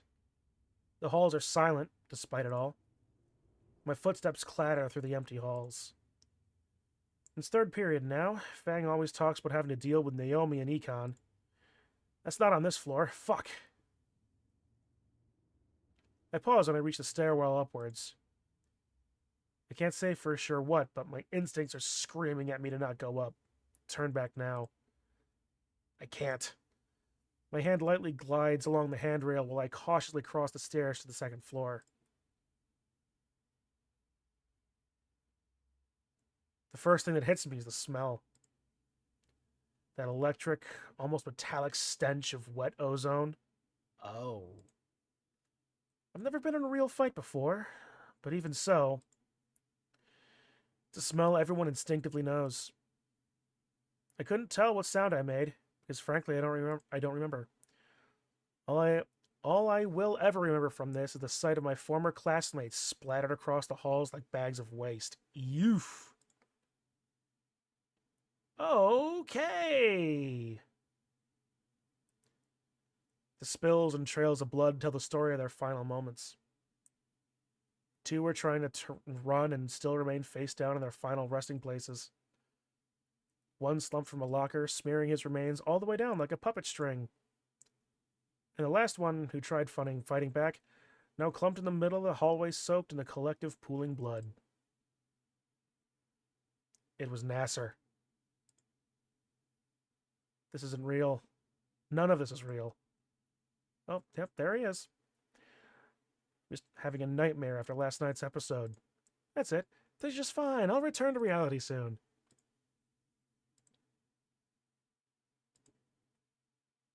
Please? God damn it. Where is Fang? I just need to find her. There's one open door in the hall, the one closest to the battlefield. I already know I'm not going to see her. Fang hasn't been in that room since she started. The only thing in there is the huddled corpse of our student council president. Guess she didn't get that perfect high school life in the end.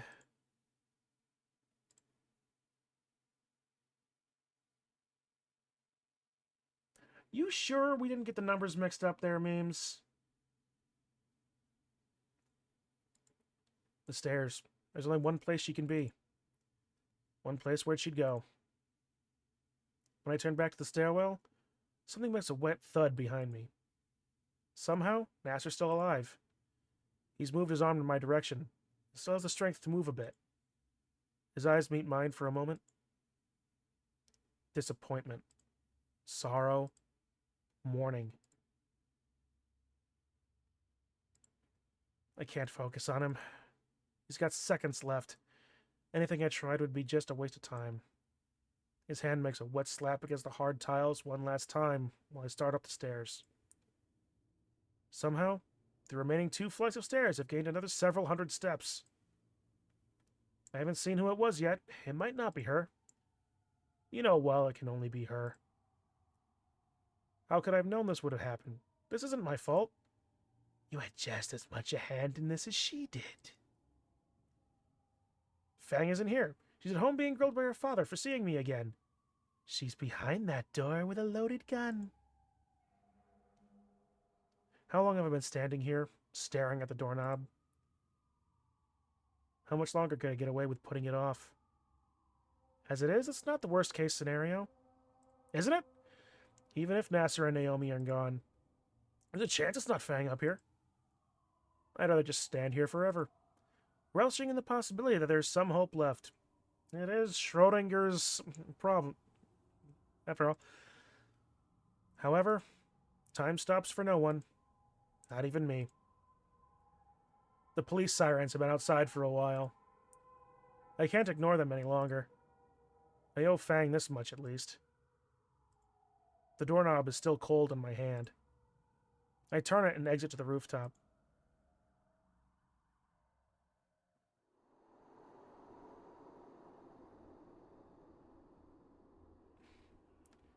In the dense morning fog, the only thing to stand out is the silhouette.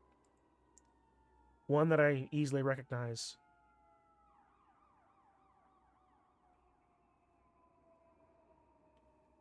Fang. She's silent. Can't even tell if she's looking at me or not. Fang, please, say something. My legs feel leaden as I approach her. Fang, come on, this is all... Slowly, more and more details come too. The revolver that hung limply from her fingers.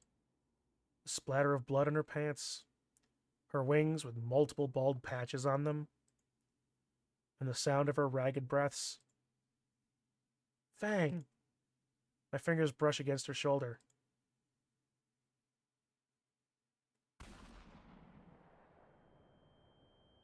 Cool. Ah! Hot, searing pain. My left leg crumbles under me. As I fall, I see Fang's beautiful amber eyes. They're red and puffy, with makeup-less tears running freely down her cheeks.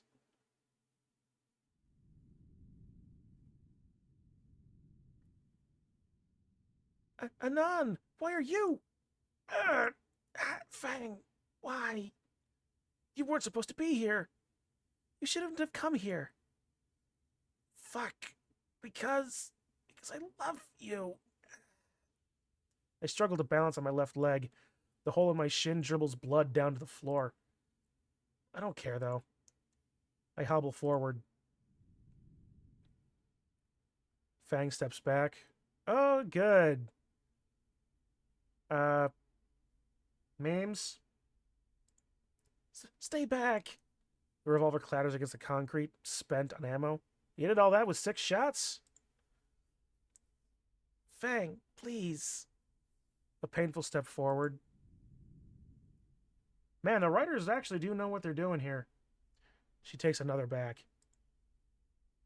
Anan, just come downstairs with me. It's not over. It doesn't have to... And splat.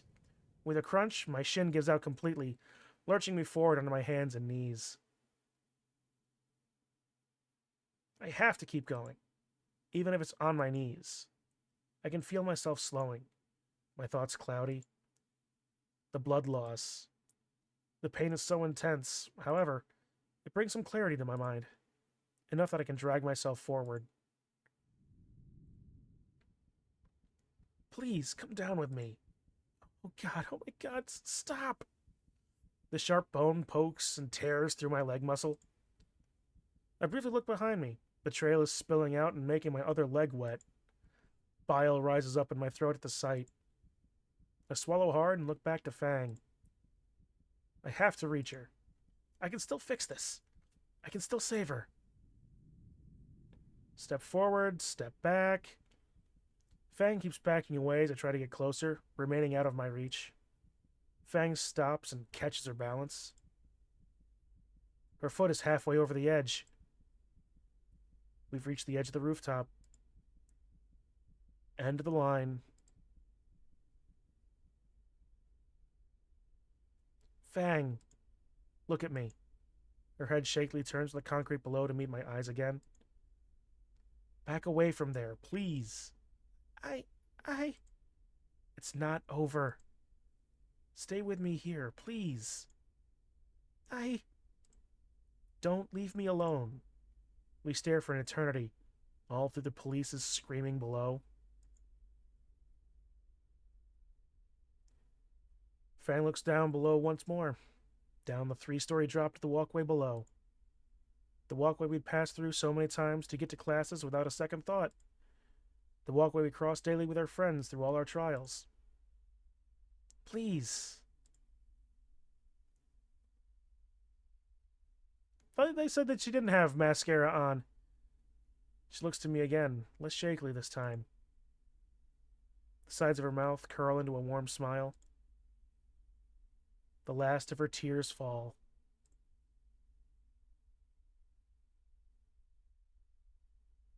Fang!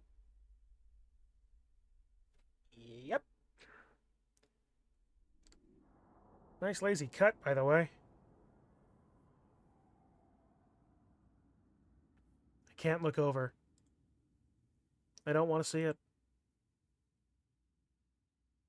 The authorities betray my final wish of death by bursting through the door at that exact minute. I drift into unconsciousness when they start wrapping my leg. Well, that ends, military service. Or does it?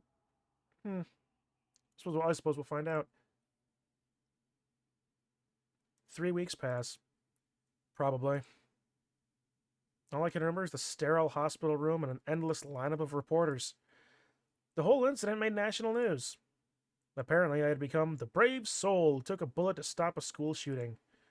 But to everyone I know, I'm just the one who caused all this.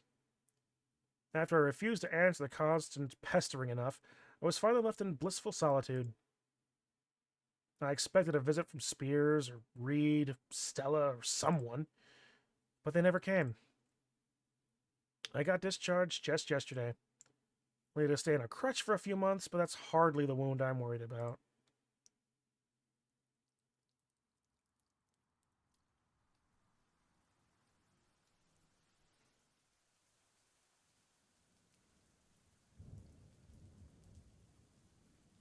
Her funeral was today. I wasn't invited, of course, but I can't just leave it either. So I wait out of sight, several hundreds of feet away, for the remaining family members to trickle out of the crowd and go home.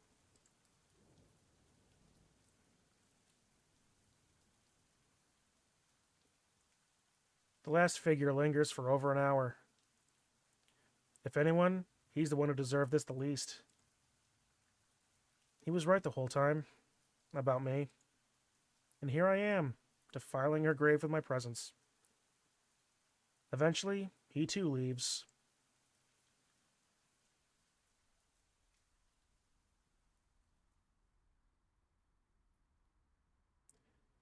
The alternations of footsteps in the crutch make me feel more mechanical than human.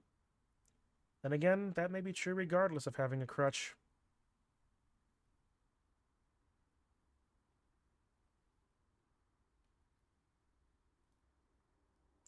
The two graves are right next to each other. Various flowers pollute the fresh mounds. I wouldn't use that word. In memory of Nasser, loving son and brother. I'm sorry, man. I hobble over to the other headstone. Here lies dearest Lucy. Heaven restores you in light. They buried her using her real name. God damn it. This is all my fault. None of this would have happened if I had noticed something was wrong. If I just supported Fang more instead of getting into a fight. If I never got between her and her friends by telling her how I felt. If I never bothered Fang and just stayed to myself. Like, you tried to, the narrative wouldn't let you. If I never moved to Vol Caldera in the first place. Fuck. And because of me, Naomi and Nasser and Fang and the others are gone. Because I'm too fucking stupid to see any of the warning signs. I should be crying right now. I should be screaming to the world why I should have died instead. But instead I just feel... My final plea to Fang races through my head. Don't leave me alone. I just feel completely and utterly and hopelessly alone. French Foreign Legion? The sprinkling rain stops. Seems the world is tired of my monologuing. Like Trish said, I'm just somebody from the middle of nowhere. And the only person I ever cared about is gone. The split second I thought I was somebody, I ruined everything. So now I'm back to being nobody.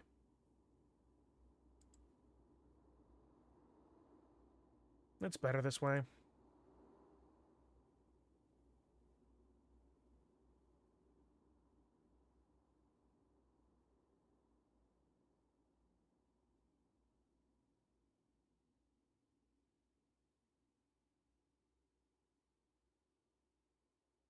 Ending 104. Bowling for Volcano High.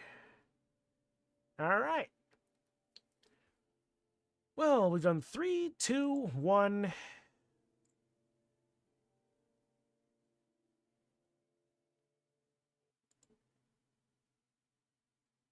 Oh shit. The game actually just straight up closed. A little thing called lying.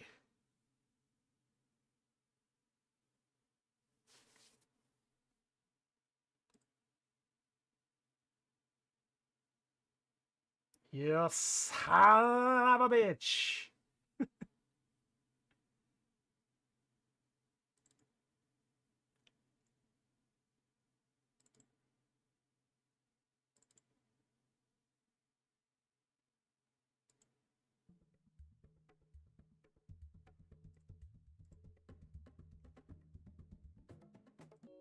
So how was it?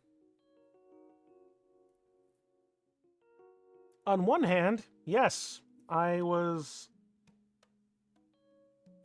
the tier below bitter. Misery. Yep.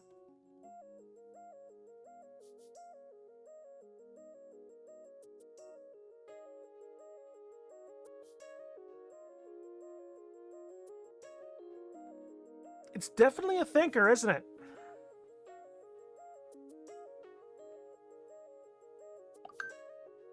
On one hand, though, I was absolutely vindicated in my original opinions of some of the things that I was noticing, just not in the specific times when it happened.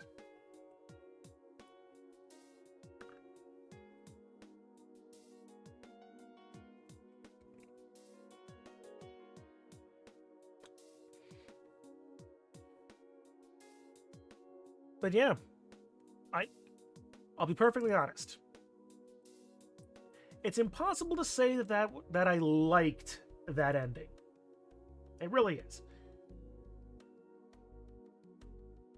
But it was very well done.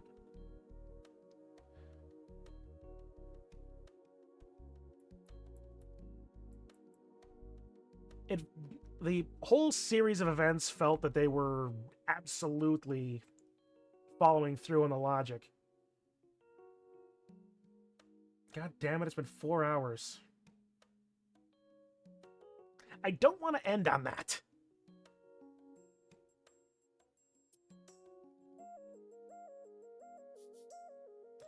But it's been 4 hours. Man, I'm gonna actually have to make a very distinct note in this later that this is going to be like very heavy. E4 is longest. Well, looks like you've wrangled me into one more stream then, memes. I hope you're happy, and I know you are.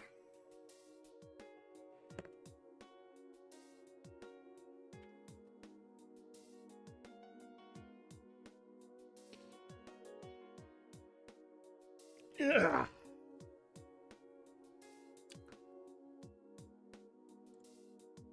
Jubilant. All right, let's see. What other, okay, so we're still missing all of this.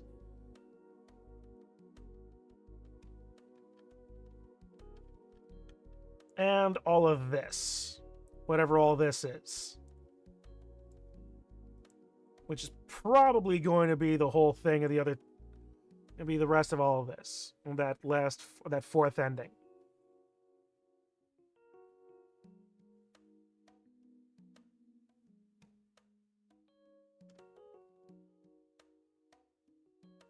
No, we've seen all the animations, we've seen all the lewd, full bodies. Well, okay.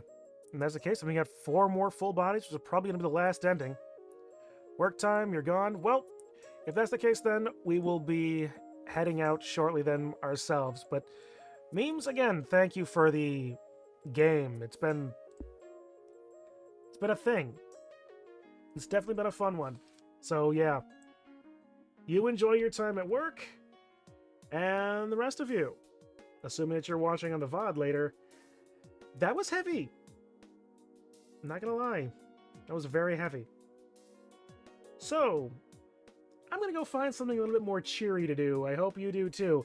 So for all of you hanging around, thank you for watching, chatting, being all around cool dudes. We will see you in the next one, and hopefully it's a little bit happier. Can't possibly be worse. In the meantime, though, you all have a good... I'll see you all in the next one. Have a good rest of your day, all. That's rough.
This show brought a tear to my eye. Really?